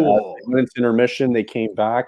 Bertuzzi did get into a penalty for tripping, and the Blackhawks now get a power play as we are tied 1-1. Sometimes I like showing who they have. Bad giveaway though. Who they have on the top. I would imagine Bedard is on the top unit with Seth Jones probably out there. I would imagine Taylor Hall is probably on that top unit too. Ryan Donato, I would probably throw out there. Donato, you would have to throw. Actually, I think he's actually out there right now. Yeah. Yeah, I would imagine Donato. Yeah, Emirate Donato's out there. Bedard, good chance, overshot, stopped. Taylor Hall is out there as well too. I don't know who number 4 is, but Jones. Thank you. Yep. Oh no, I thought he was 8 for some reason. Okay, anyway. Good glove stop. Bedard with a good chance, and it's the glove by Joseph. Good glove. I gotta tell you though, like just watching Bedard too, he does make the pace of Blackhawks in the offensive zone much more faster, much more efficient. Oh yeah. Very like boom, boom, we go. Quick pass, boom, and take your shot, right? And it feels like for anybody new to hockey as well too, like especially when you're on the power play, you have to make those quick decisions. It's not one of those you can't dilly-dally anymore in the offensive zone when you have these kind of opportunities like in power play. You've got to make some quick decisions, and you've got to get your best opportunity at it. And that's the thing with Bedard too. Like we talk about the hands, the shot, but he's able to like right there, just fending off Austin Matthews right there. He's able to defend that very well. He knows how the situation is unfolding, and try to stay like a step or two ahead of his competition or like ahead of his opponent because he reads the ice so well, and he's already thinking about what he's going to do next as a result of that. The way that he scans the ice, the IQ really helps him out in that regard, and it attributes to the pace that he plays at because he's able to think quickly as a result. Okay. Yeah, and I mean we just saw that too, like with Bedard just fending off Austin Matthews, and we're like, what?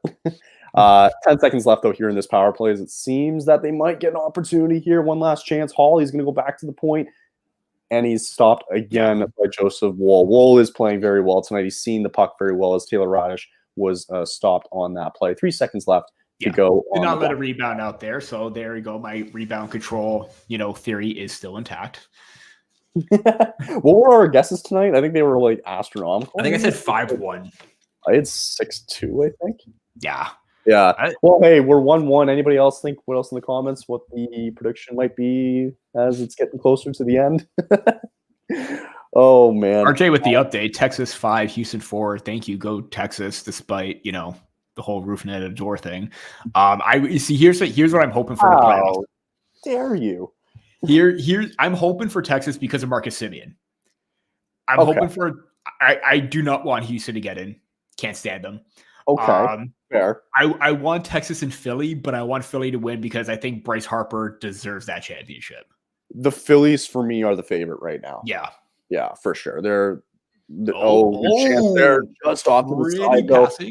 I don't know who it was who had the chance. I think it was Fraser Minton. Nyes and Minton. I like that pairing though that they have. It seems to be working. Yeah. As Kelly believes it's gonna be 4-0 for the Leafs. Full send.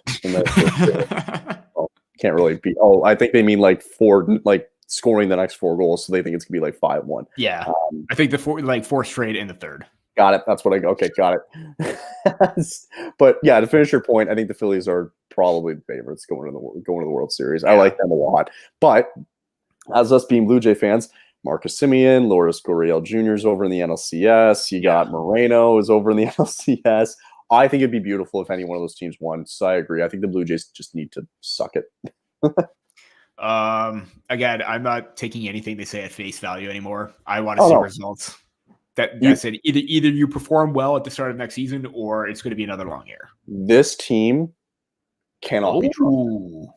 As that was a nice little stretch pass. Yep, William Nylander now in there with David Kampf, and I don't know who else is on there with him, as Kampf just behind, bringing it around all of a sudden. Oh, they're getting the change in, so I think it's Nylander, Yarncroke. Liljegren looks like he was just pressing down a little deep. You're going to watch that, though, just in case of a breakout. And it goes down the other way as it's icing with 9:52 to go. And there's some arguing about that icing. You're thinking that maybe that wasn't ice, but guess what? You're never going to win. You're never going to win. You're never going to win. Unless there's going to be that one instance where you are going to win and the rest just, Yes. Update around the league as the Capitals have tied it in Washington against the Flames. Matthew Phillips, former Flame, has scored the first goal, and Connor McMichael gets the second. We are tied in Washington. The Red Wings extend their lead to 4-0 in Columbus as they are hammering it down on the Blue Jackets with Dylan Larkin and Andrew Kopp making it 4-0. The Coyotes have tied their matchup against the Rangers as Clayton Keller gets his first of the season, assisted by Logan Cooley and Nick Paul. And Florida also extends their lead against New Jersey as Mikola is assisted by Matthew Tkachuk and Dmitry Kulikov, and the Panthers are on the power play up 3-0 there. I can't believe it's 2-2 in Washington. I can't believe that, Damn it. Markstrom's only faced 9 shots and has allowed 2 goals. What are 2 things? 9 shots? What are 2 things? God. I'm either going to be very looking for a trade to make to get a better goaltender, or maybe the defense for Calgary. They've had 27 shots. It's that game.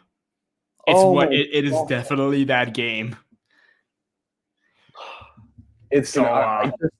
Look, it's another year where I swear to God, it's Markstrom pulling this crap again. And I've said it, there's so many times last year where he let in the first goal on the first shot way too many times, right? Yeah. Mind you, it was 2-0 after the first period, which means maybe he was deflecting shots and playing well, but God damn it. Like, really? That's the thing. I want to see those goals. Like, I want to see, little clips of them. Like, if it's a defensive breakdown and he had no chance, or, he needed to have those. Right now, it's all Calgary in the stats department, but it doesn't matter because stats don't matter in the game of hockey while you're playing it. Yeah. As they're showing that barbecue bacon cheeseburger again. Oh, God.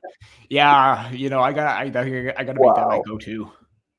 Are you a big Wendy's guy now that we're on commercial break? You know what? All right. Hold on. I prefer, we're Canadian joints. guys. Yeah. Burger joints, give me your top 3. So, A&W, Harvey's, Wendy's. Wow. For fast food chains. And that's 1, 2, 3? Sorry? And that's 1, 2, 3, or just a 1, no 2, particular 3. order? 1, 2, 3. A&W number 1. A&W number 1. I agree with Harvey's. I think Harvey's is definitely in there. Wendy's, they surprised me a little bit. I hate Burger King, and McDonald's patties taste like, or actually both Burger King and McDonald's patties taste like plastic. Canadian Burger King does not do justice, apparently, to what the Americans say. I think the Americans do very well with Burger King down there, but okay, interesting. Yeah. I've not had a Wendy's burger in a long time. I might have to try it. Yeah, it's been a while. been a while myself, because I always go to A&W, or I always make A&W and Harvey's my priority before anything else. A&W, root beers, you can't beat it. Yeah. Back in action here, 9:22 to go, 1-1. Shots are 17-13 for Chicago. Looked like a trip. Ref didn't really call it. Revo's creating havoc. So again, chaos is. I was gonna say, do you think Corey Perry's back out there again, and they're just gonna send them all out there until they eventually fight? I still stand by that. I think Corey Perry's gonna back away.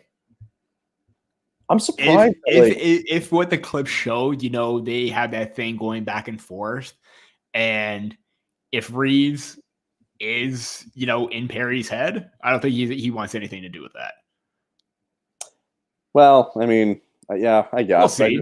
I would like. I don't know. Like, we like the fighting, man. Like, we want to see this, right? As that's why he got the belt. 2 fights in 2 games. Set the tone for Matthews in his second hat trick. So I'm curious to see with Reeves' contract, like for the next 3 years, how it's going to pan out and the type of player that he's going to be come year 2, year 3. But I think, I don't know if I would have gave him a 3rd year. I do like, I don't know, like 2 years would have been nice, but I can understand why. Like, he probably saw an opportunity for 3. Like, he was offered 3 years at good money to, continue being the guy that he is. And I don't blame them for signing that, as Brody with a good chance was blocked. Again, the fact that, the 1.1 million, that's a sticking point for a lot of fans, and rightfully so, because you don't want a 4th liner enforcer to make that kind of to make 1 million, considering how the salary cap works right now. But you know what?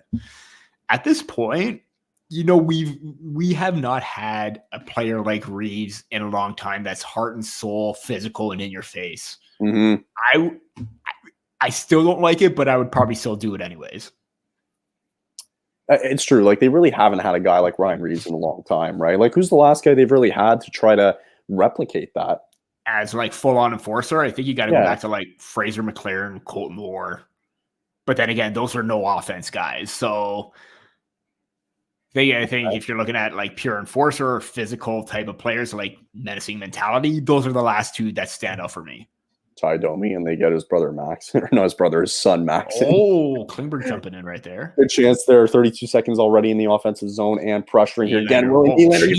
Willie.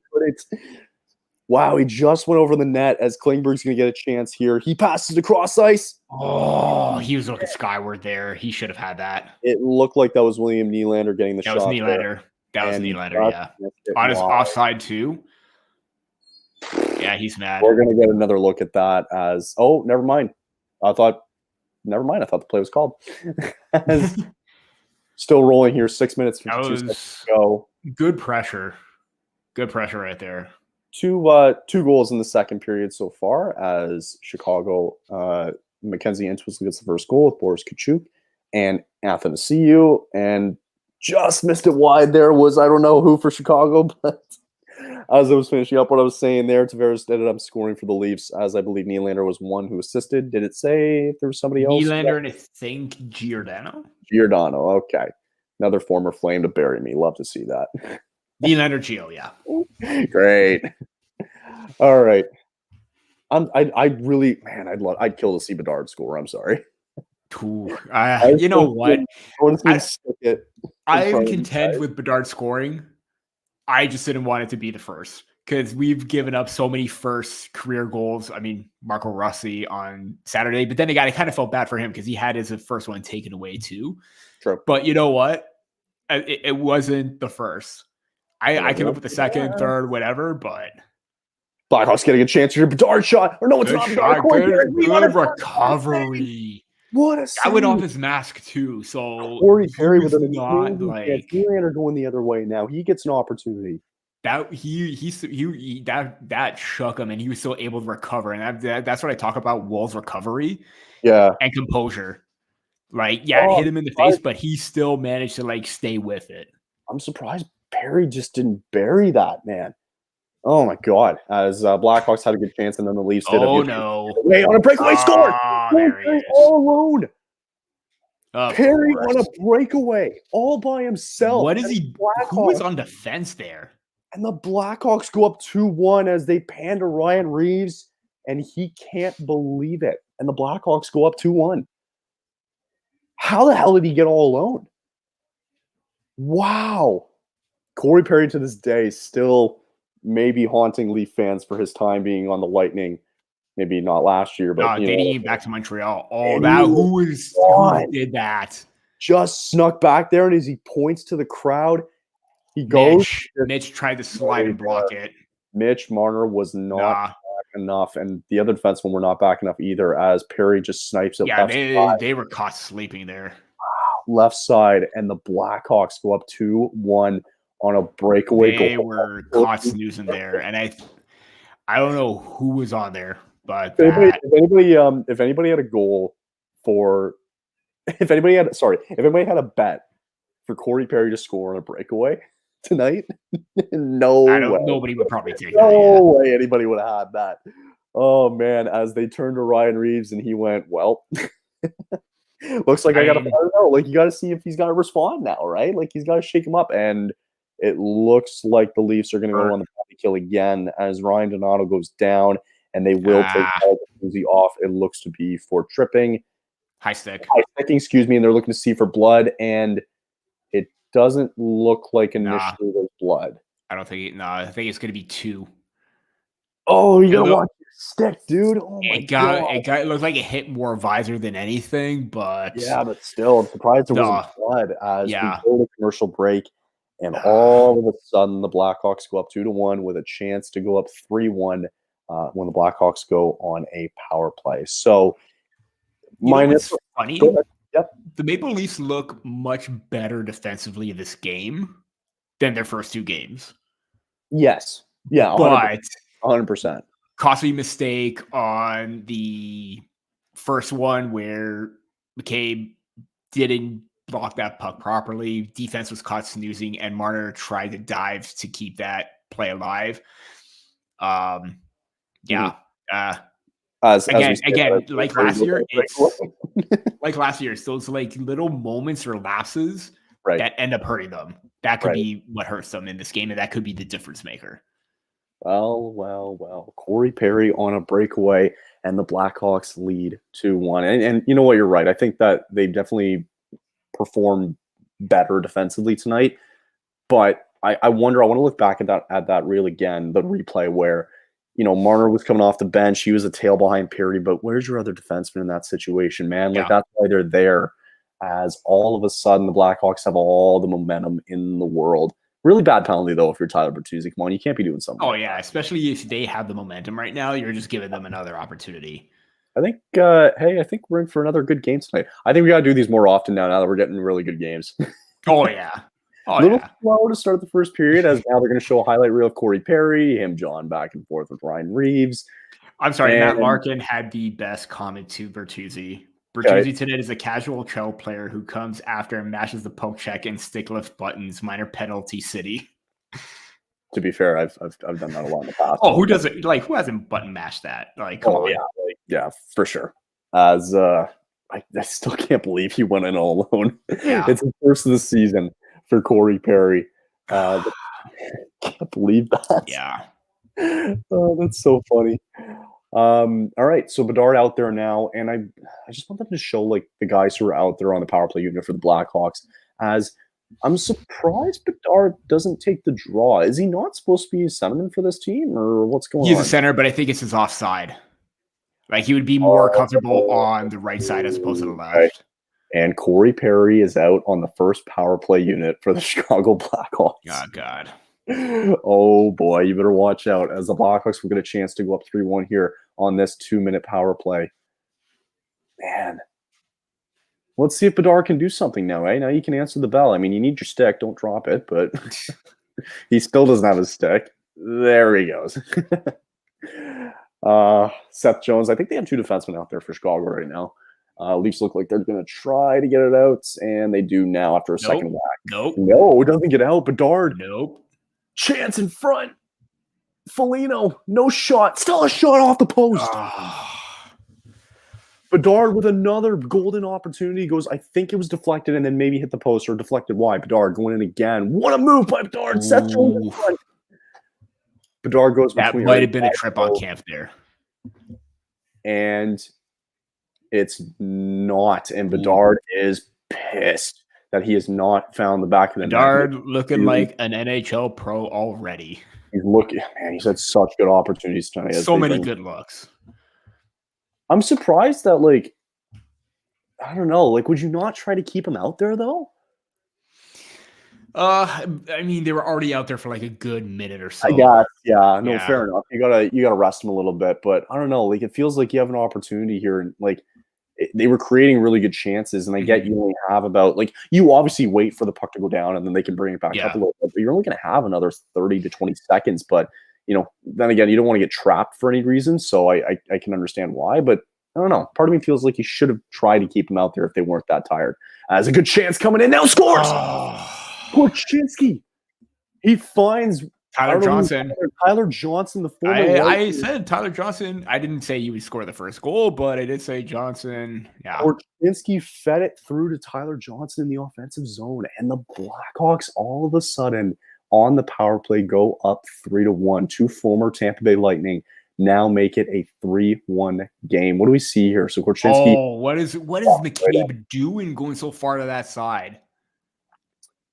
I don't blame McCabe really there. I look at the other guy and think, why are you that far behind? But that just widened things up for Johnson to just sneak in. He closed the gap in on the puck carrier. He should have taken the middle of the ice or stay where he was. McCabe and Liljegren were too far over to their side. Yeah. They needed to come back to the center. As well, hey, I mean, last time we were doing this, they were down 2 goals. Before. Does not mean this game is over, but all of a sudden it's another 2-on-1 for Chicago. Chance in front goes high. As I wish I knew some of these guys' numbers because I feel like I'm losing track a little bit. Listen, I'm not like Neil. If you ever seen Neil do a live stream, man, he is sensational. He's so good. And I will never be able to top what he does. He's really, really good at it. Oh, my God. I need a break. Holy God. I don't know what McCabe was doing there. Wow. Tyler Johnson, though, a guy who's been pretty quiet ever since he left Tampa Bay. Yeah. As he gets his 3rd of the season, and the Blackhawks in their 4th game. So clearly he's having a bit of a resurgence, right? I do want to say that was at least good pressure by Nyes. Sure. But he was just a step too slow behind him. Athanasiou and Korchinski, were the assistants on that goal there. Shots 22-15. Not to say that Wool's been bad tonight. I just think a couple defensive breakdowns here in the second for Toronto has been probably the main issue tonight. No, all before the first few games, there were goaltending decisions where it was an easy goal that maybe Samsonov should have had, but you cannot fault Wall on this. And like I said before, you cannot play down to your opponent. And the Maple Leafs have been not even average at best. It's true. As Andrew's just in the chat, by the way, how's it going, Andrew? On, man. Hope you're watching the game as well too with us. And no penalty. No penalty there. That kind of looked like. That kind of looked like it should have been one because that was. I don't know if that was there. There was some sort of infraction there. Huh. Okay, interesting. And then they bring their first line back out again. I think you got a minute 20 seconds left. You have to try to make something out of this. Here we go. Bertuzzi's going to get a chance. He tries to go find Matthews. Matthews just deflected off to the side.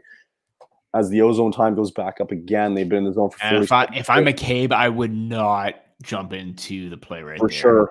Looked there like we go. Right there, and there goes the Blackhawks down the ice the other way. Careful with that stick. Really important here for the Blackhawks to try to not allow a goal here in the last minute here as Klingberg feeds all the way down. I don't know who 18 is. Who's 18 on the Leafs? Gregor. Gregor falls right there, yeah. Oh, no, he just fell. No tripping call on that play here. 38 seconds. He fell on his own there. That was just... Got it. All right, puck goes behind, and 30 seconds left here as the Blackhawks still trying to hold on to this 3-1 lead here before they go in intermission. I think it'd be huge momentum for them to get there as Soderblom stops it again. Bedard gets it up, and he fires it down the ice. 17 seconds left here. The Leafs are really trying to press for anything here. Bringing it back into the ozone. They might get another chance. They lose it, though. 10 seconds the other way. Connor Bedard goes in. It's a 2-on-2. He's with... I don't know who left though. And he was thinking that there was a trailer there. Oh, someone tried to do neon Reeves. As Andrew might be feeling the same as Peter right now, maybe in terms of defense, but it is a 3-1 game going into the third period. By no means is this game over yet. By no stretch. Not yet, but they really need to pick it up. They need to pick it up defensively for sure. I need a break. I need a drink of water. Yeah. I'm going to loop 2 commercials again because I need a bit of a longer break. Plus, I like doing it because it's fun. It's nice that it's not like when we do make these, it's nice that it's not like a minute 35 and we have to rush. So don't worry about it. thank you guys for watching, though. Still really appreciate it. If you can, like, comment, subscribe. If you want to go check out 6 in the 6 with Peter, you can. Don't know what your guys' schedule looks like this week for episodes. If you guys are going to release one, another episode this week, yeah. Beautiful. Okay, perfect. Season 4 kicked off last week, so we're rolling. We're rolling. Yeah. Round 2 going into the third period. We will be back.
Back. Sorry, I needed to chug a big thing of water and refill it.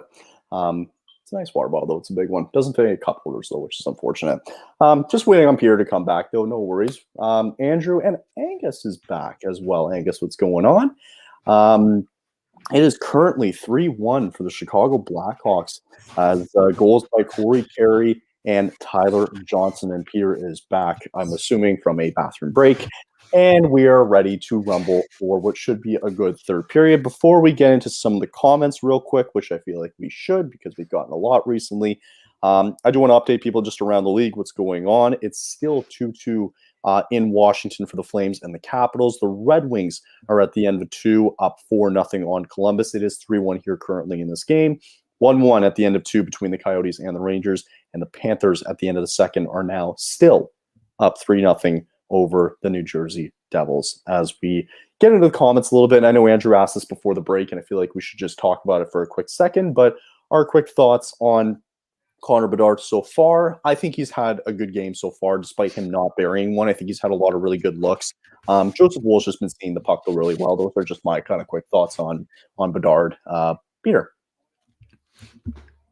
I mean, coming on as like fully advertised, like dangerous, deceptive. Again, hasn't buried it yet, but he's got 3 shots already. Expect him to try and shoot the puck more and find the back of the net, because that's all he does, is just basically take control of a shift and take advantage of every situation that he's in. So yeah, fantastic period or periods in this game. And yeah, I'm looking to see what he can do in the third. Cool. And then Andrew was just asking how the first period was before hopping on the TV. It was lackluster a little bit. It was just kind of like the trap zone a little bit, like we were talking about there in the first. But then the second period just kind of broke out a little bit there. In your mind, and if you guys want to ask some questions too, we got some time. It's intermission, guys. If you have any good questions for us, let us know. Thoughts, comments, and predictions, just let us know below. We'll get to them. But before we do that, while you guys are, if you would like to do that, you can. Peter, your thoughts on what kind of fell through for the Leafs there in the second period, and what they need to do to have a response here in this third period. They've been down by 2 before against the Canadiens. The last time we did a stream, they are down 2 in the third period. Again, your thoughts? Defensive miscues. That was the biggest thing. I mean, you saw how asleep they were on Corey Perry's goal, and you saw Jake McCabe not close the gap too much on the puck carrier, instead of taking the middle lane away, in order for them to, get some sort of stability and keep players to the outside, which allowed Johnson to walk right in. That's been the big issue right now. The first one, it was a little bit of a scramble play, but, Jake McCabe was a little bit slow in order to get into position for the block shot, and, it went through his legs. It was wide open, and Wall had no chance on that. But, defensive miscues, you got to tighten up. You got to be more aware. You got to be more alert. And I get you want to try. You were chasing the game from the beginning, and now I think the Maple Leafs defense should be a little bit more, not take as many chances as they did before, because you saw them trying to take that chance as soon as they tied it up, and it totally cost them. So they got to be a little bit smarter, especially when the puck is going to be transitioned out to offense. They need to be aware and get moving back. Since when did the NHL partner up with Roblox? Did you see that? I've seen the commercial many times before. I don't know what happened. I still don't know what Roblox is. I don't know either. I think that might be the old people in us. What that is. Hey, but the days of Club Penguin were my day. Oh, Club Penguin, yeah. Andrew's just asking just how we've been ourselves. How have you been, Peter? I have been good. I am here right now, so that's fantastic. Yeah. Life. That's it. Just life. Just life. Just life in general. Daily struggle. I get it. It was, man. I think it's. I can honestly tell you, for work-wise, for THPN, today was definitely the busiest day I've had in a couple of months, probably since the regular season, end of the regular season last year. It was a busy day today, mainly because we brought on a really big podcast today that you guys should go check out, called the Hockey Think Tank podcast. They've done incredible things in terms of coaching development and player development, and them talking about it through that. And if you guys get a chance to check it out, you should. It's a very, very well done podcast, and I'm very happy that we have them on board. If you guys haven't looked tonight as well, too, we mentioned it earlier. We do have a contest going on now. We partnered up with Everything Hockey. We're giving away a hoodie during our live stream for the Heritage Classic coming up, which is in about 2 weeks from now. And all you have to do is go like the post that we made earlier tonight. I'll be retweeting the post all week and next week, just to make sure people get it. And you get a chance to win a free hoodie from Everything Hockey, and I think I might buy one soon, because I actually did like their hoodies and their selection earlier. So and you have to comment to your favorite Oiler and all-time favorite Oiler and Flames player are. So there was that going on today. I was setting up the streams for tonight too, making sure everything was good and working order, getting some more streams set up, because believe it or not, we have 8 streams going on between now and Saturday. There's 8 streams going on. So right now on the THPN channel, we have Jimmy, who's covering the Coyotes and the Rangers game tonight. We got a good one tomorrow night. So we're going to have our Flyers guys do a game tomorrow night. And the Flyers, I think they were successful in beating the Blue Jackets, if I remember. I don't know if it was a couple of days ago or whatnot. But they will be covering the Flyers game tomorrow night when they take on the Vancouver Canucks in Vancouver. I believe it is a early game, actually, for the Flyers and the Canucks, which is kind of odd for a Tuesday. But 6 that's p.m., okay. yeah. 6 p.m., very strange. Very for odd. Because in Vancouver's terms, it's like 3 Eastern almost. Or excuse me. Yeah, or sorry. 3 still the afternoon, yeah. Sorry, 3 Pacific. So anyway, strange timing, but it works. So Flyers and Canucks guys will be tomorrow night. I believe we have a day off on the 18th where nothing's going on, but then we're right back at it again. We got 2 streams going on Thursday with the Rangers and the Predators. We got our guys from Mind Your Pucking Business who will be doing that. Dylan is finally doing a stream, that lazy, you know what. We'll be covering the Canucks as well, too. The Canucks will be in Tampa to take on the Lightning that night. We're going to get Adam and Danny from our Devils Puck Luck podcast, who will also be doing their first one of the season. It'll be the Devils in the Islanders on Friday night. And on Friday night as well, too, I'm going to be right back on again as the Flames will be in Columbus to take on Johnny Gaudreau and the Columbus Blue Jackets. Rematch. Yeah, I'm going to look to see if somebody else can join me. We'll see what happens. So, and then Peter, I don't know what your plan is for the rest of the week. If this will just be the once a week or whatever your schedule works. Don't know what the rest of my week is like, but if you do need someone to come on to the Flames, if I'm available, I will gladly like to come on and return the favor for you doing 2 Maple Leaf ones. Well, I'll be there Friday night, so yeah. Perfect. I'm going to see if we got Lance too, who's a great guy for Blue Jackets. I'm going to see if he's available too, but don't feel like you have to. I appreciate it. And then we are also doing a thing where we're going to be we're going to start doing it this weekend, where Saturday Night Hockey is a thing for THPN now. As we're trying to have a game every Saturday night now, and it seems like from looking at the schedule, that's where it's going to go. Trying to include every NHL team in those Saturday night games. So this Saturday, it will be the Hurricanes in Colorado to take on the Avalanche, and we'll have our guys from the Caniac Sessions doing that. So a lot in terms of streams, a lot going on. We're busy, and we do have work in progress right now in terms of really big things happening right now. I can't say much, but there's some really good things happening right now that I've been very happy with the last couple of days, and we'll see where it goes. There are things in the works. That's all everybody needs to know about. Correct. There's things happening. So, but we appreciate it, Andrew, so much. And yeah, I know only 2 games on Friday. Well, you know what? People sometimes have lives, okay? My life isn't sometimes just stuck in this bedroom. Oh, that Michael goal by Markstrom. Yeah. Okay. So that is fully on him. Sorry, I didn't mean to interrupt you there. And I think you're kind of mad yourself. So that was their 8th shot of the game. And the Flames had 26 shots on goal prior to that goal. And it was 5-hole on Marks. But I mean, again, he was right in. He kind of broke out a little bit in the offensive zone where it looked like he was on a partial breakaway, right? And he totally caught him off guard. He caught him off guard. So I can't fault him at that. However, they've shut the door ever since. It was early on there in that second period. It is 2-2.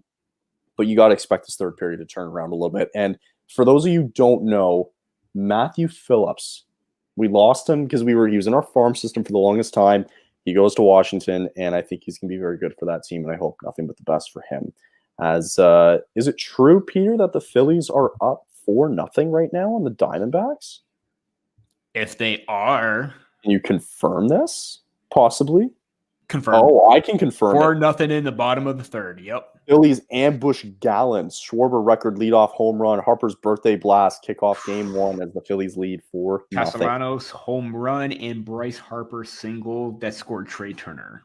I think it feels right that the Phillies win the World Series, especially with Bryce Harper. I think that feels like the direction it's going. Do you watch MLS?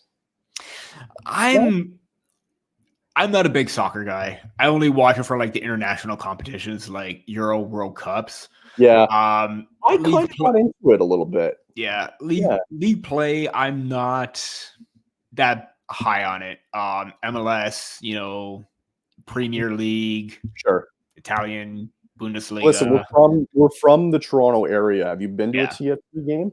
I have not, but I've heard that maybe the experience is something that maybe you got to do once in a while. I think you have. I agree. I think the tickets are cheap. I think you'd be surprised with MLS, right? And considering we know who is now playing for Inter Miami with Lionel Messi, You're going to expect tickets to skyrocket for that. I don't know. I think they're doing good things right now in the MLS. They gave Messi what he wanted to just say, go do your own thing, and they just let him go do his thing, right?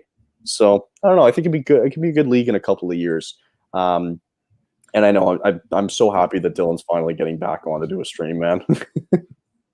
But we're happy he's doing one too, though. He's a trooper. Sometimes he does it alone, and I appreciate it because he's a trooper for doing that. So I give him a lot of credit. So almost out of intermission, finally. It's been a while. And if it happens to be a close game, because I know we said in the second period that it is, well, right now it's not. I mean, it's still close. I know it's 3-1. They were down 2. 2-goal games are always manageable. You can always come back. Yeah. Correct. One more is going to be the nail in the coffin. How about this? If it's tied with under 5 minutes to go, then we'll take away the scoreboard because I think that scoreboard is a little bit ahead of us and it spoiled us for whatever goal it was. I don't remember. I saw a change and I'm like, wait, is this a mistake or is it actually real? And then I saw Tavares score and I'm like, yeah, okay, it's ahead of us. Yep. Oh, I can't wait for bed tonight. I can't wait. Yeah. I can't wait. We got another long day tomorrow though, but that's okay. We're just it's part of the season, man. It's busy and I'm trying to keep it busy. So when are you guys recording your Sticks in the Six next episode? Do you guys know? So like the days that we're available, like we always try to plan it so we're all available to record.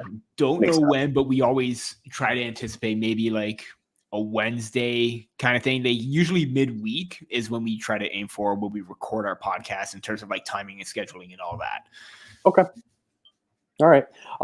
We're slowly getting back into the game here. I did have one more question, maybe a more personal question because we like getting personable with our fans. What was your first ever job as a kid? Random question, I know, but why not? Yeah, I mean, usual like part-time job in high school, you know, convenience store clerk and all that. Oh, okay, nice. So I was, stocking shelves, all that. I was fun, quote unquote stuff, but that was my first job. Yeah, be pretty easy too. Like considering you'd be like not doing a whole lot. I was at we had like a little par 3 course, and it was just behind the counter, and we did ice cream. We had mini putt course, and nice. I had to like be the food guy too, and then deal with being cashier, which I suck at. Oh god, I hated being cashier. It was so bad. I will say, like, I did not like there was that first job, but I also did like timekeeping as well. So I got paid to do that. Yeah, that's fun. I wish I could timekeep. Yeah. All right, we're back to the third period here. Blackhawks shots are 22-17 in favor of Chicago. And they are up 3-1 here as they're already getting pressure here on Toronto. Yeah. I'm assuming they sent out the line of, is Nick Foligno on a line with Bedard? It looks like he is. Top line, no, that's Hall. How much do you think the Leafs are concerned about Bedard being open in the offensive zone? Like it seemed like they're like, when you saw Jones was sitting back there, it looked like he was trying to look for a pass for Bedard, and the guy and your defensemen were right there. Knowing that you have Matthews and Marner out there, I think you at least have some reassurance that, you know, one of the two is going to still keep a close little watch on him. Right. So, yeah, you got to be aware, but they've done a good job to at least try and contain him and, you know, make sure when they're on, at least things seem a little bit more calm.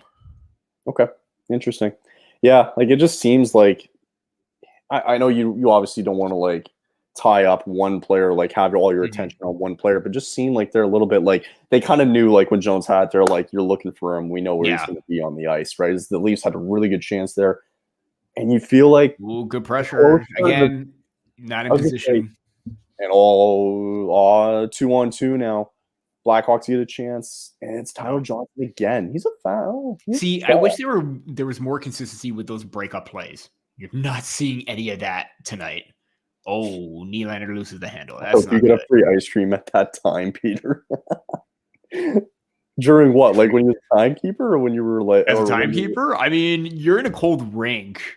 Oh yeah, when they have like the little concession stands. Yeah, that'd be cool. I mean, there was a food bar. I would get food there, but yeah, They probably jacked probably no ice cream. Yeah, those of you who don't know who don't live in Canada, they've probably jacked up the prices for the concession stands now at the rink. Yeah, it's bad enough that like grocery stores prices are going up. It's probably going to cost like even more money at like a local rink just for like a hot dog or something like that. Hot take though, before we get back into this, Costco hot dogs are where it's at. Oh yeah, anything from Costco, the food. You got to like at least make a day out of that every now and then. If I'm on a budget and I know I'm hungry and I don't want to make something from home and I got to drive to go, I'm going for. You got to go to Costco. Yeah, they got good French fries, good chicken tenders too. If you're a chicken tender type guy, and they're at a fantastic price. Yeah, and good. Oh, I love Costco for that, man. It's so good. As shots now 22-20 as the Blackhawks are in the offensive zone again. I'm curious to see what the ice time's been like for Bedard tonight. It doesn't seem like he's been out there too much tonight, but it seems like he's getting some playing time. I think they're also like managing, maybe not put too much pressure on him because of everything. But I think you probably would want to get him. Right. Oh. And a hand pass, it looks like. But Athanasiou just outworked. What's his face there? Gregor, yeah. Absolutely. 14:33 for Bedard. This is ice time. Oh my God, I forgot about the Costco samples too. Oh yeah, the free samples. Man, I go to every single one. I'm like, okay, what do you got? What do you got? What's over here? Oh, I love it. That's the best. Excuse me. I was just gonna ask though, what with the way Chicago's playing tonight, what have you? I know you're not pro Chicago right now. What have you liked from the Blackhawks tonight so far, and how they've gotten up to 3-1? What have you liked from them so far? The ability to pressure the Maple Leafs in all three zones. Like just in any situation, like whether it's in the defensive zone, taking away the lane, attacking their defense head on, trying to force them to make a turnover. They've been really great in regards to that. Yeah, as icing going for the Leafs, they're going back the other way. As this feels like they're showing Timothy Liljegren, and man, it does feel like Liljegren has to pop this year, right? This feels like a make or break year for Liljegren. Am I wrong? Yeah, it may seem like that because he's been in the minors for some time, but he was still very young when the Maple Leafs drafted him. He was 17, turning 18 when they brought him over to North America. Right. But yeah, no, now he's at the point now where Justin Hall's gone. You got to elevate your level of play and be a little bit more consistently on both sides of the puck. And as of right now, the Maple Leafs, they're looking for a defender, or you should look for a defender to try and, address the woes early on right now, but you may need to look at more if Liljegren isn't that player that he's shaping up to be. So yeah, okay. I do think that he needs to kind of pick it up because I've had faith in him. He's been a player that went off the pipe. Can you watch games on Disney Plus? I don't think so. I would love it, but I don't think so. Do you have Disney Plus? I do have Disney Plus. Yeah, it's been a while since I've actually gone in there, but you know what it is? Actually, I was just gonna say, I don't know if it's hockey, but I know that for the NFL, they had this Toy Story game that they did last week. As I loved it. Really good chance there. Yeah. Oh yeah, and they were showing it on Disney Plus, and I was trying to find it. I'm like, maybe it's an American Disney Plus that I'm not getting. Anyway. Yeah. Disney Either way, I think that was fantastic. I think to drop the ball, they brought down the claw. Bro, can you? Oh my God, I love that. Well, listen, Toy Story is my all-time favorite movie.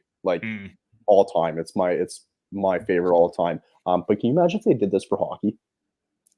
Well, they did the Big City Grease game last year. Oh, okay. But I think they need to do something a little bit bigger than a Disney animated show. You got to go full on 1,000%.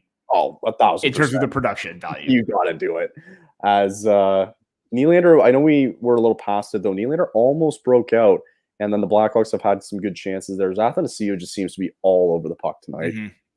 Man, Blackhawks are playing good tonight. Yeah. Got to give them credit, man.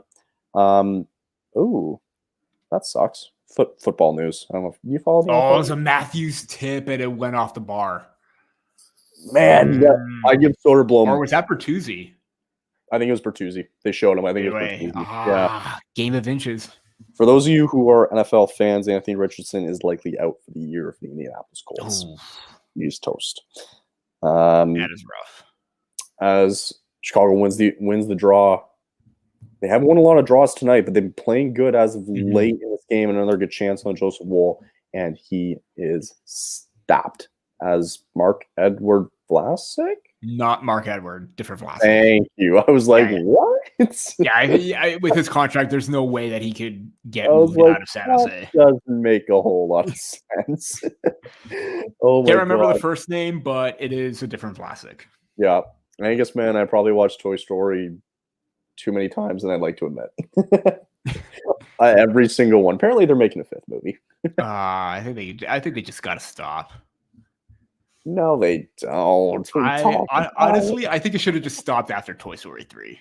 I agree. 1,000% should have ended after 3. Yeah, that should have been it. Maybe like tying some loose ends, but I think they're just trying to overdo it at this point. So I don't have a Buzz Lightyear toy. I did though when I was a kid. I got my hair washed like in the sink when I was really young by my mom, and I had this like Woody soap dispenser.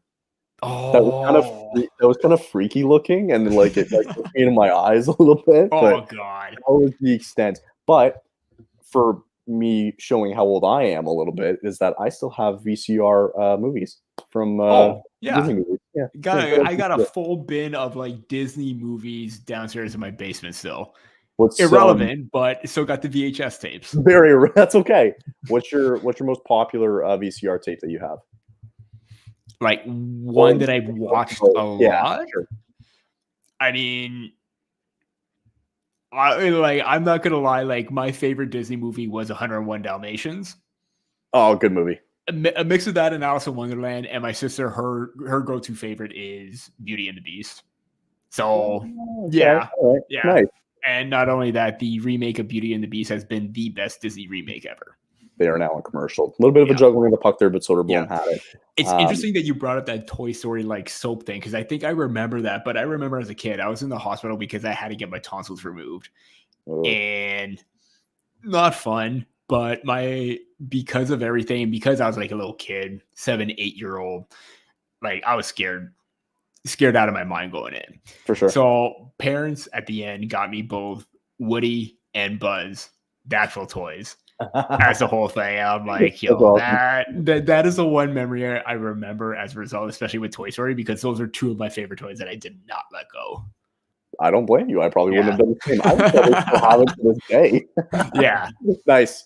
Good movie talk. We love that. RJ is updating us again, though. The Red Wings are still up 4-0 on the Columbus Blue Jackets in the third period with 12:05 to go. I will also update people on what else is happening around the league. More specifically, I care about Calgary. Nothing's happening there so far. 14 minutes left in the third period. It is 2-2 Flames and Capitals. And Coyotes Rangers are still tied at 1 in the third period. The Panthers are now up 4-1 as the Devils finally get on the board, thanks to Eric Holla, assisted by Jack Hughes and Jesper Bratt on the power play. So, listen, we've seen 4-1 leads evaporate before, but there's about 10 minutes left in the third there. Yeah. As Florida leads. I forgot that Ekman Larsson was on Florida. I totally forgot about that. Yeah, because they cannot spot him out. Yeah. Sure. I completely forgot about that. I'm just like, that was a thing that happened. There's so many signings that happened this year, and it's just like, I don't even remember now who's on who. So much, yeah. It's like the offseason is behind us. We're focused on right now. Correct. Okay, we're at a commercial break. Let's bring it back out. As that was what I was talking about. They brought Connor Bedard out of the draw at the beginning of the game, and I'm like, what are you doing? But NHL's no fun. But he's been winning some good faceoffs so far against Austin Matthews. I like that comparison against other like top names. Yeah. Better faceoff percentage than McDavid, that's for sure. Yeah, but McDavid's been the Oilers have been just crap the last couple of games. Yeah. Specifically, in terms of like their first 3 games, I think it was their career to start the season. Career. Yeah, it's been pretty ugly. But it's only going to get tougher because you're going to have to face better teams than the Canucks, other people in the division, like the Golden Knights and the Kings and the Flames. It's good teams, right? And the Kraken, who people seem to forget about. Oh my God, I need water. I'm choking. You good? Yeah, we're good. Yeah. I'm choking on air. Oh, I hate when that happens. It sucks. Okay, 13 minutes left in the game.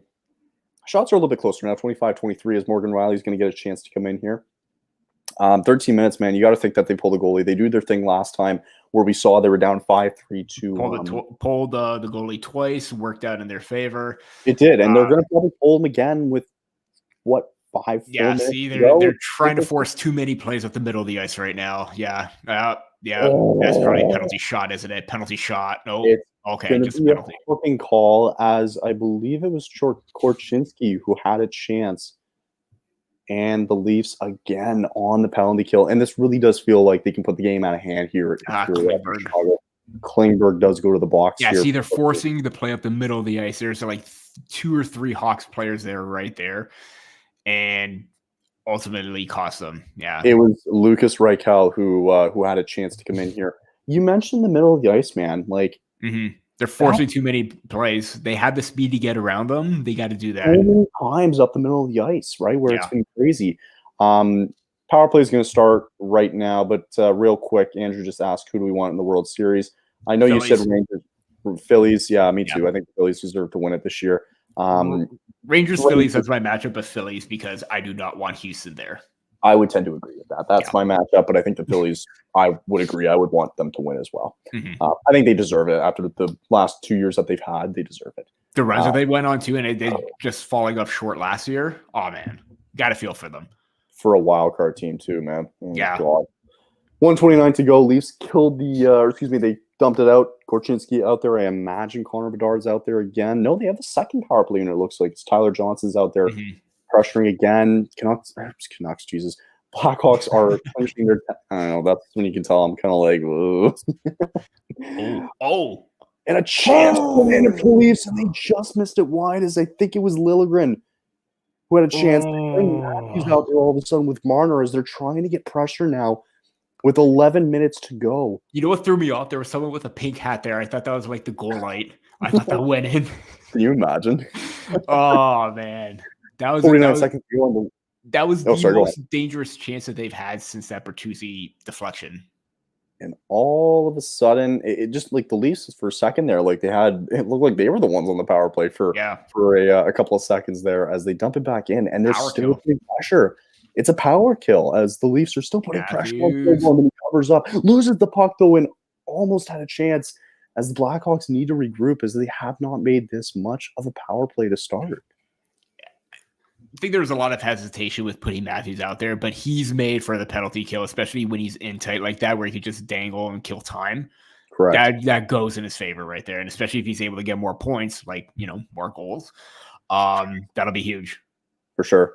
The Blackhawks finally get Connor Bedard out here with their top unit out as the power play has expired. No shots on the power play, and all of a sudden we're going to get a 2-on-2. A little bit of a break here as Klingberg is out of the box, and they don't make anything out of it. They go back the other way. Bedard 3-on-2. Bedard's going to get a chance again. Shot stopped by Joseph Woll. Right. Again, good control. Good control. He lost sight of it, but he was able to recover very quickly. Bedard was shot after shot tonight, and he cannot find the back of the net as Woll has played well against Connor Bedard. The rest of the team, it's been tough. But then again, it was more or less the Leafs defensive unit. Yeah. As the Leafs still down 3-1. But I mean, they're like on that shot, it's right at Joseph Woll, right? Nothing. Right at his shoulder, too. That was a difficult shot, though, because it was a little high. For sure. Andrew commenting that every time when Woll is in net, we don't play well. I hate that very much. Do you agree with that comment? In terms of in some games where the players outside of him aren't playing well, I agree. I think Woll, in every game that he's played in, he's risen to the occasion and he's been pretty consistent, especially last season when he went 6-1. good numbers. Again, playoffs, a little bit of a difficult situation for him coming in, but I think he still held his own. So in terms of like the team not playing well in front of him, I agree. But Wall himself, I think he's done enough. He's done a good job tonight. I don't think tonight's been on him tonight. No, I think it's mainly been the defense tonight. Update, though, on games around the league. The Devils have made it interesting. It's now 4-2 as McLeod gets it with 8 minutes and 50 seconds left in that game. I just wanted to update people there that it is 4-2. It's still 1-1 Coyotes Rangers, 4-0 still for the Red Wings, and we are still tied with Washington between the Flames. Minton creating havoc in front of the net right there. Yep. As Blackhawks. Zaitsev is back, so that's a good sign. Oh, good. Okay. After he took that. On Gregor. It was Gregor who hit him. Yeah. As Zaitsev is back and good to go, the Leafs are finally leading in shots for the first time tonight, up 29. Could be wrong. I think he may have been there or present earlier in the second period. I don't remember seeing him, but if he was, either way, good sign. Could have been on the bench too, as all of a sudden, what a chance. Now they're... What a chance for the Blackhawks there, and they can't finish it. Leafs still alive here with 9:32 to go. You love to see this third line out, especially for Nyes and Minton, to try and turn things around because they did have a good shift before that sequence. Taylor Radish had the opportunity to try to put it away. He was in all alone on Wool, kind of all alone, and he could not bury it. Bertuzzi now gets a chance to dump it in. Leafs got to find some pressure here with 9 minutes to go here in the third period. The Leafs trying to avoid their first loss of the season. The Blackhawks looking to get back to 500, I believe. They are currently 1-2 after losing to the Bruins and I believe the Canadians. No, wait. Who did they lose? Who did they beat? The Canadians? Penguins, right. Thank you. Penguins season opener. Losing to the Canadians and the Bruins in their last two. Shot goes wide for the Blackhawks as they try to continue the pressure in the offensive zone. Shots are now even 29-29 with 8 minutes and 30 seconds remaining in the game. And Andrew is going back to Jimmy. That's okay. That's a good game going on over there too. If you had the chance, go check out what he's doing, as it is 1-1 in New York between the Coyotes and the Rangers. Jimmy is currently covering that game on our other stream on THPN.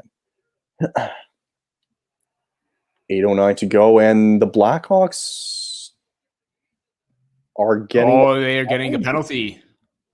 And Whistle came up, and here we go, Corey Perry chirping again. Yeah, but it's the whole bench that was pissed off about that, and they are looking at... No, his stick came up. It hit him in the face. It wasn't like a...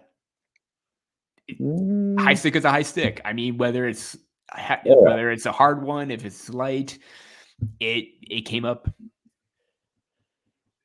So we've got about 8 minutes left in this game. Power play big.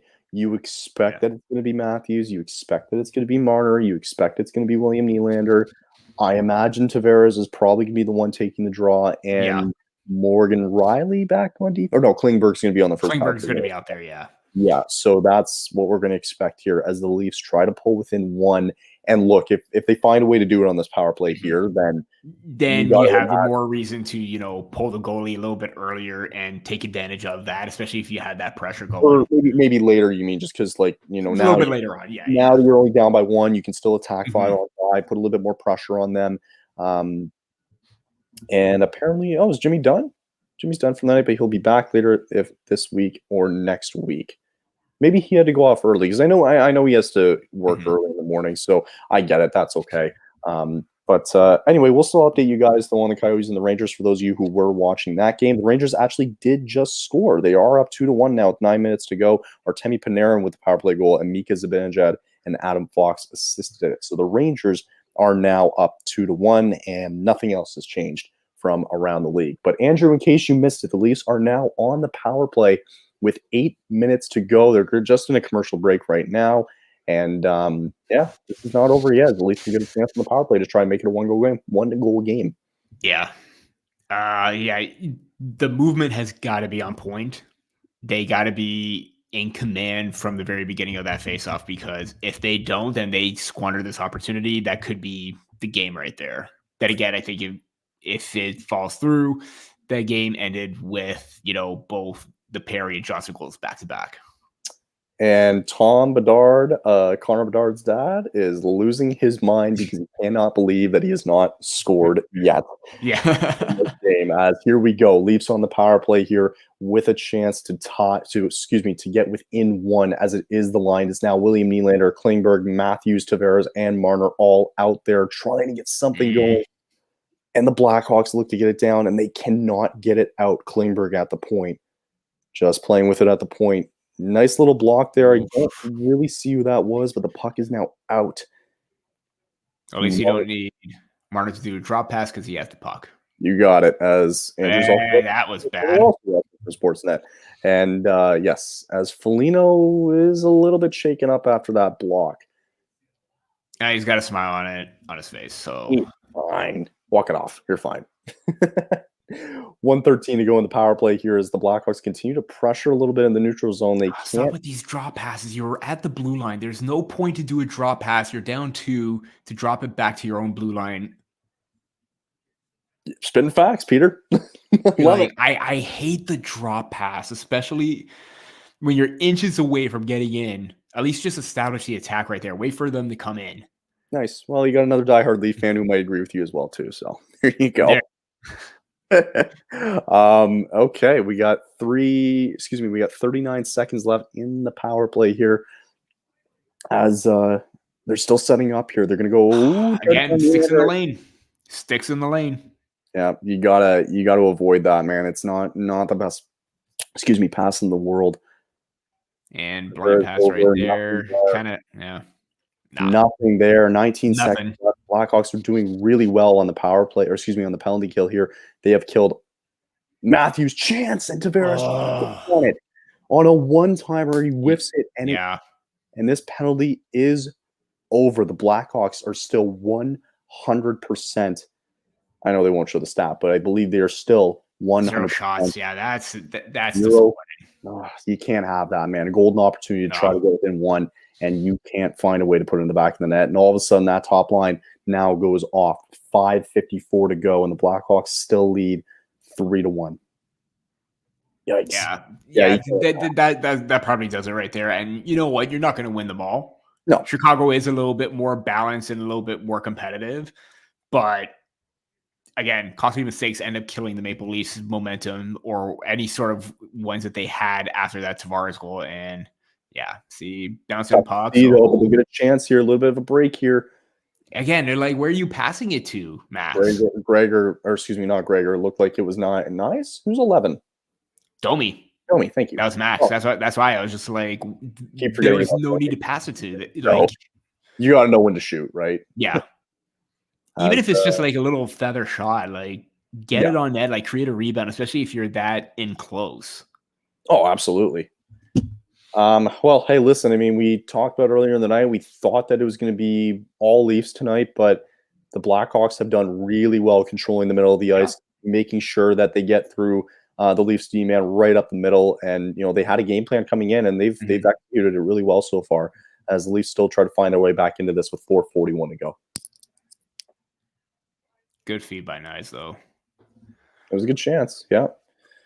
Getting into the nitty-gritty of it here, 4:30 left in the game. Shots are 29-29. The Blackhawks are 100% on penalty kills so far this season, 4 games into the year. So they've done really well defensively to start the year.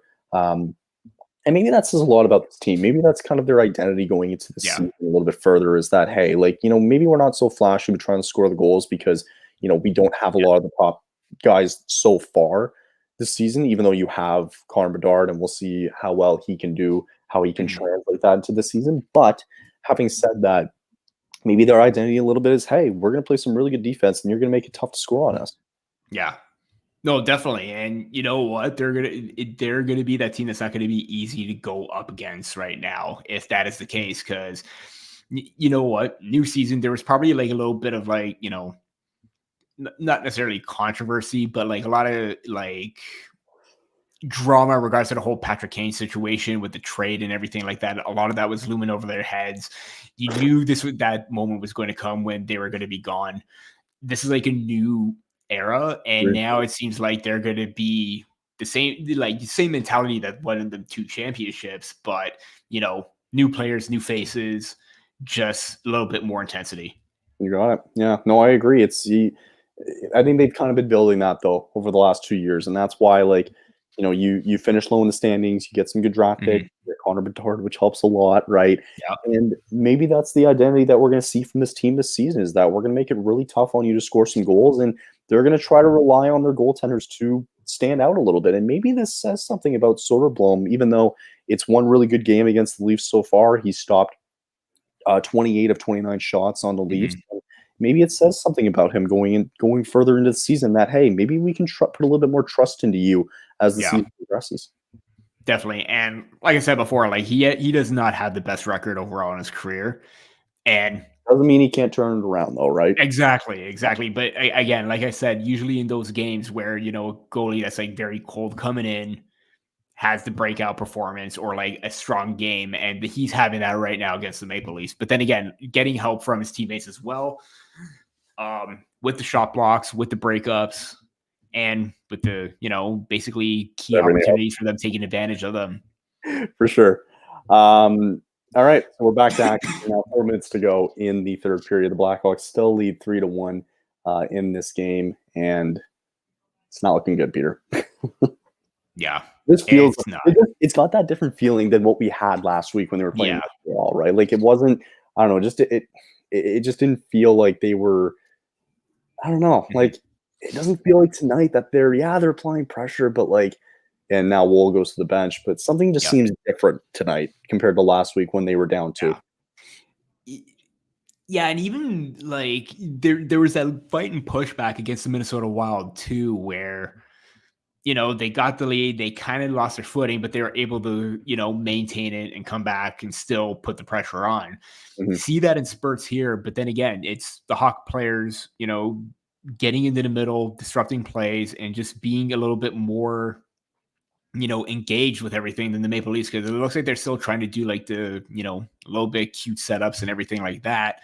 Right. Chicago's just playing like, shut it down hockey right now. They are. And I think Leafs are getting some good chances, though. They've got the empty net here as it's now 6-on-5. Nylander trying to get a chance, and Perry broke his stick. Yeah, right there still. 3:28 to go as Matthews just finds a way back in. They keep the top unit out with the extra attacker. Empty net, 6-on-5, 3:18 left in the game.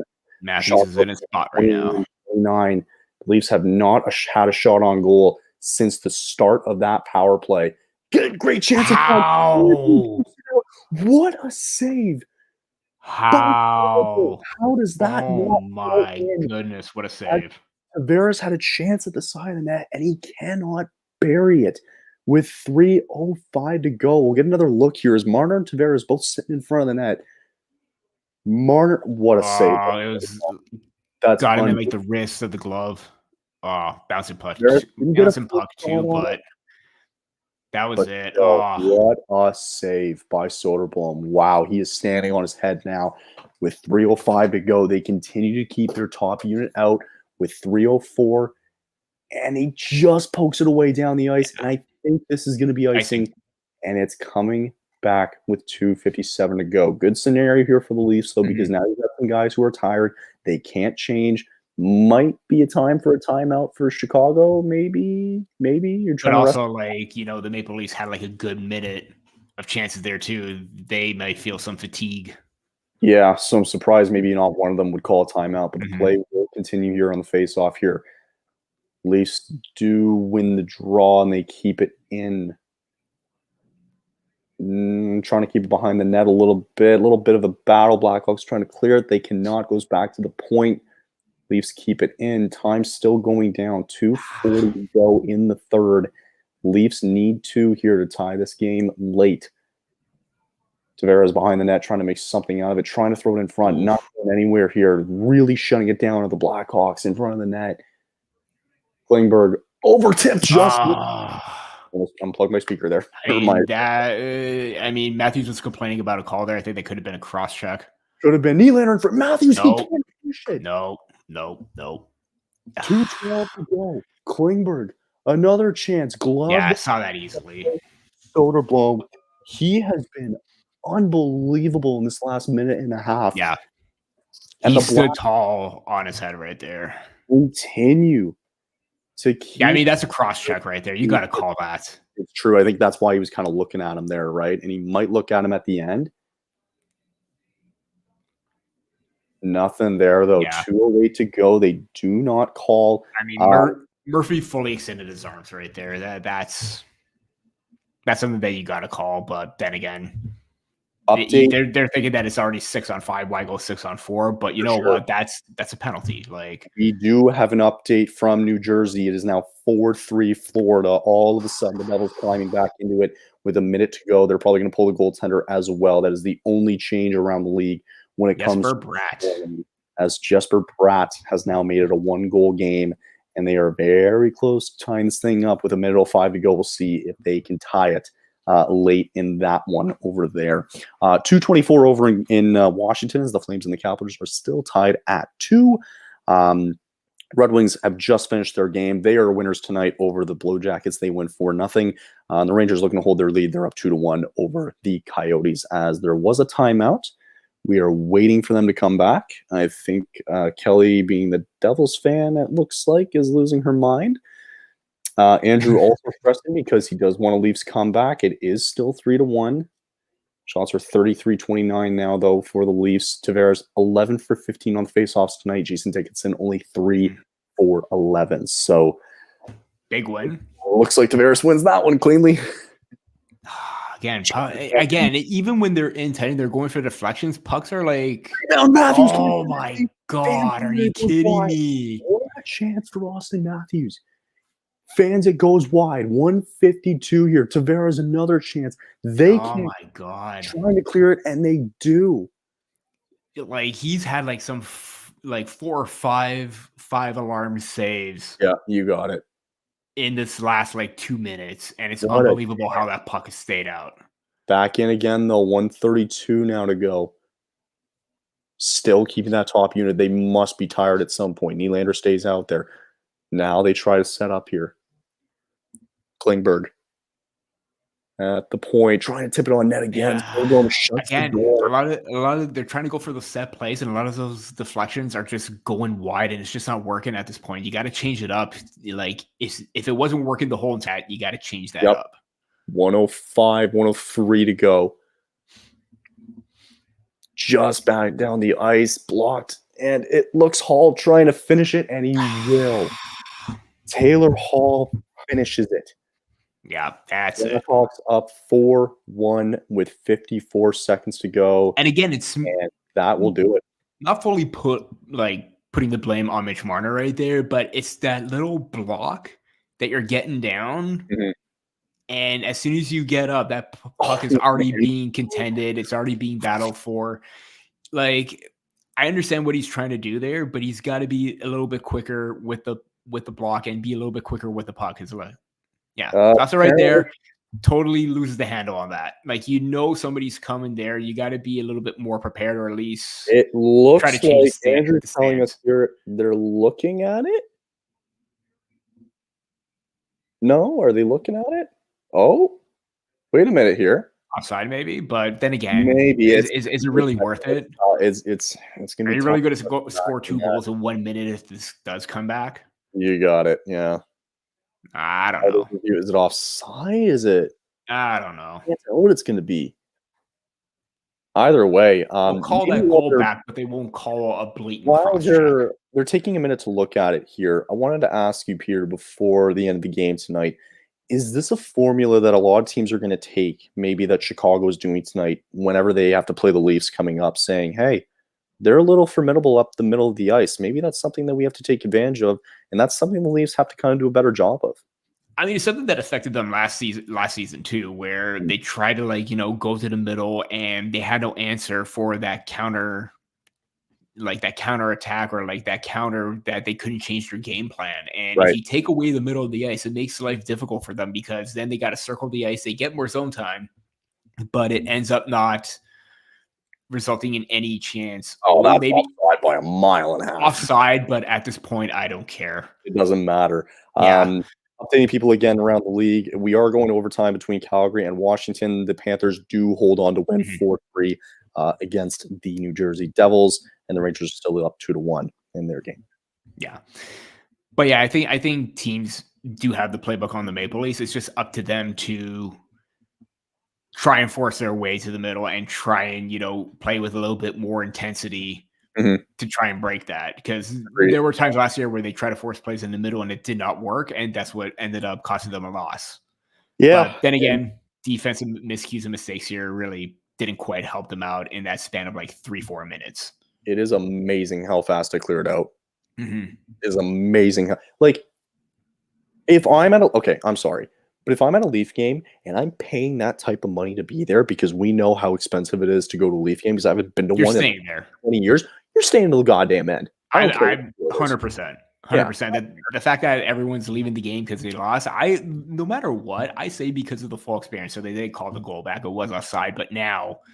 Right. And like, the rest of the stars, but like now 2 goals in 1 minute. Yeah. I'm not but for me, like, look, I go to one game a year, right?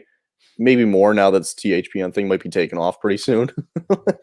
I don't know. But like, I don't know. Like, considering that I don't go to games a lot of often because I can't, because the Leafs won't let me because it's so expensive. Exactly. It's not worth it. I'd rather go to 2 hours down to Buffalo and go watch a game there. I'd rather go drive up to Ottawa. You know what I mean? I'd rather go down to Detroit and just, watch a game there. It's unfortunate that people leave with, obviously, and for people who didn't know, they did call off the goal. It's still 3-1.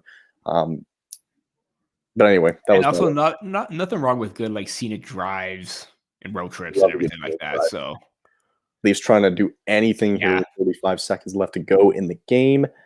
Just trying to see if anything else is happening in the game. It looks like, and I think, Peter, this is not going to be looking good here with 24 seconds to go, as Leafs have outshot 35-29, and Nylander can't get anything going there. 15 seconds to go.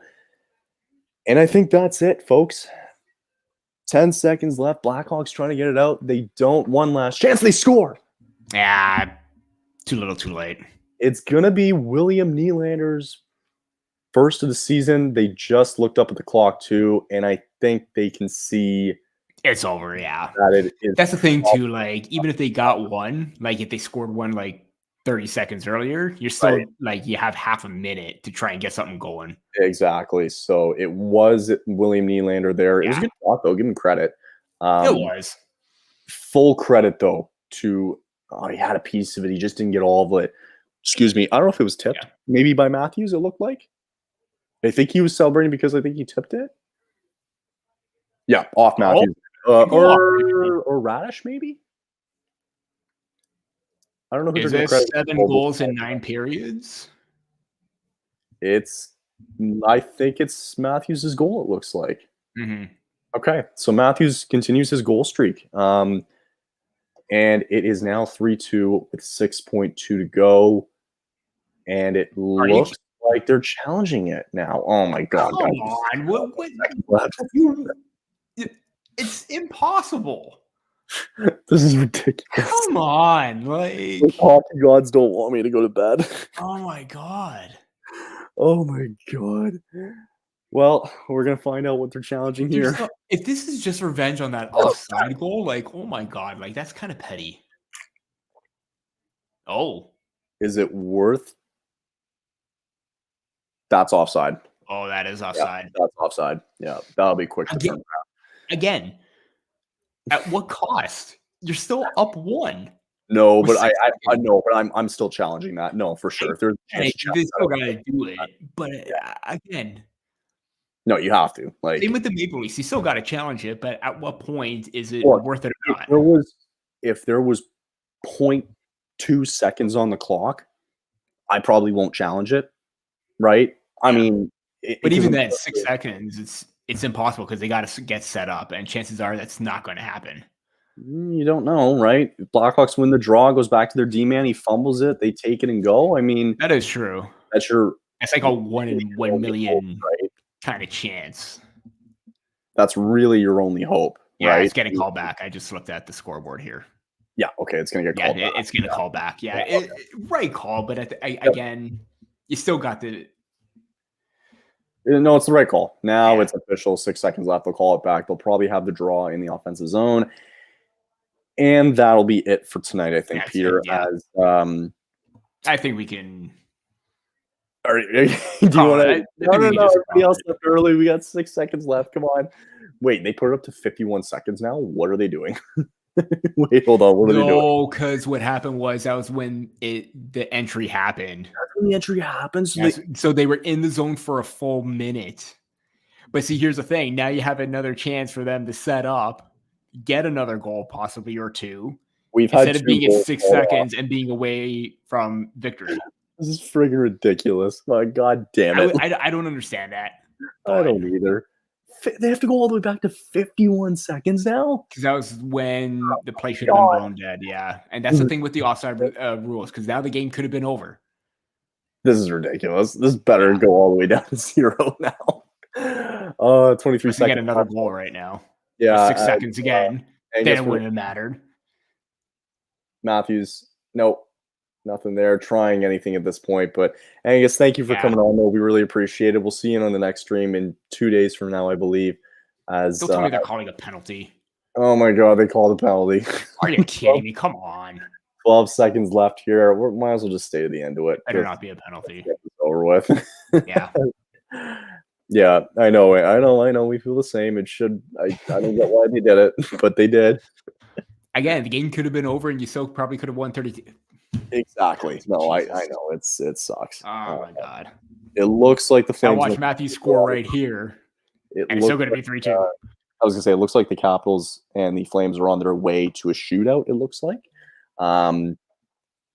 That's the only news that I have for you, because everybody else is done for the night. As the Rangers held on to beat the Coyotes in Jimmy's stream that I think he had to end early tonight because of work. Yeah. The Rangers were winners tonight, 2-1 over the Coyotes. So the Rangers are off to actually a good start this season. And it is a power play. It's now 7-on-5 with 13 seconds left. And I swear to God, drop the puck. Just drop the goddamn Mitch puck. Mitch is tripping the linesman. Even though he got that. Imagine they score now. Like a second. Okay, no, it's not going to happen. And nope, and the Blackhawks score. So we're back where we started. Pretty much.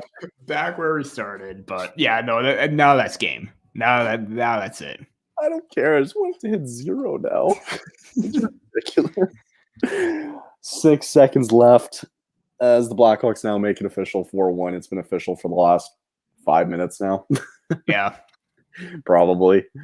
As oh gosh, run the goddamn clock, guys. Let's go. As Corey Perry does get the last laugh tonight, and the Blackhawks will go back to 500. They are now 2-2. Leafs suffer their first loss of the season. They go to 2-1, and we are finally at 0. There you go. Soderblom gets a lot of credit though tonight as the Blackhawks do get a win. Tough loss for the Leafs tonight. Closing thoughts. Defense really did not help them out, especially in that, the second period where, who is it? Perry and Johnson got the back-to-back goals. Sure. Again, they had their chances. They tried to mount a comeback, but again, it's those lapses in like a short amount of time that came back to bite them, and that was the issue last season as well. So they got some work to do. They got to be a little bit more, consistent, a little bit more detail-oriented with their defensive game. But, it is what it is. It's still early. You don't want to nitpick, but you know what? Yep. This is one thing that you got to do. Back to the drawing board. Yeah. As Leafs suffer their first loss of the year, the Blackhawks and Connor Bedard get their first win in Toronto in, I don't know, a year ago from now. I don't know where I was going with that. They've won 10 of their last 16 games against the Leafs. They win it tonight 4-1. Thank you guys for watching. Go make sure. I'm sure Peter and you guys are going to be recording soon for Sticks in the Six. We'll be back. I'll be back on Friday. I'm going to be here. Maybe Peter will be here for the Flames and the Blue Jackets. Our next stream that I have up to date, the Flyers will be taking on the Canucks 2 nights from now. that will be the Flyers guys. So make sure they're doing it for the first time, actually. So go check them out if you can. Go like, comment, subscribe if you haven't already. And we just updated we've got a contest on the go right now that you guys can enter as well too, that we have going on for the next week and a bit. So thank you guys for watching. Peter, thanks again for tonight. I'm sure we'll do this again. We got to do it all season long, it feels Absolutely. like. So, yeah. Beautiful. Take care, guys. Have a good night, and we'll see you soon.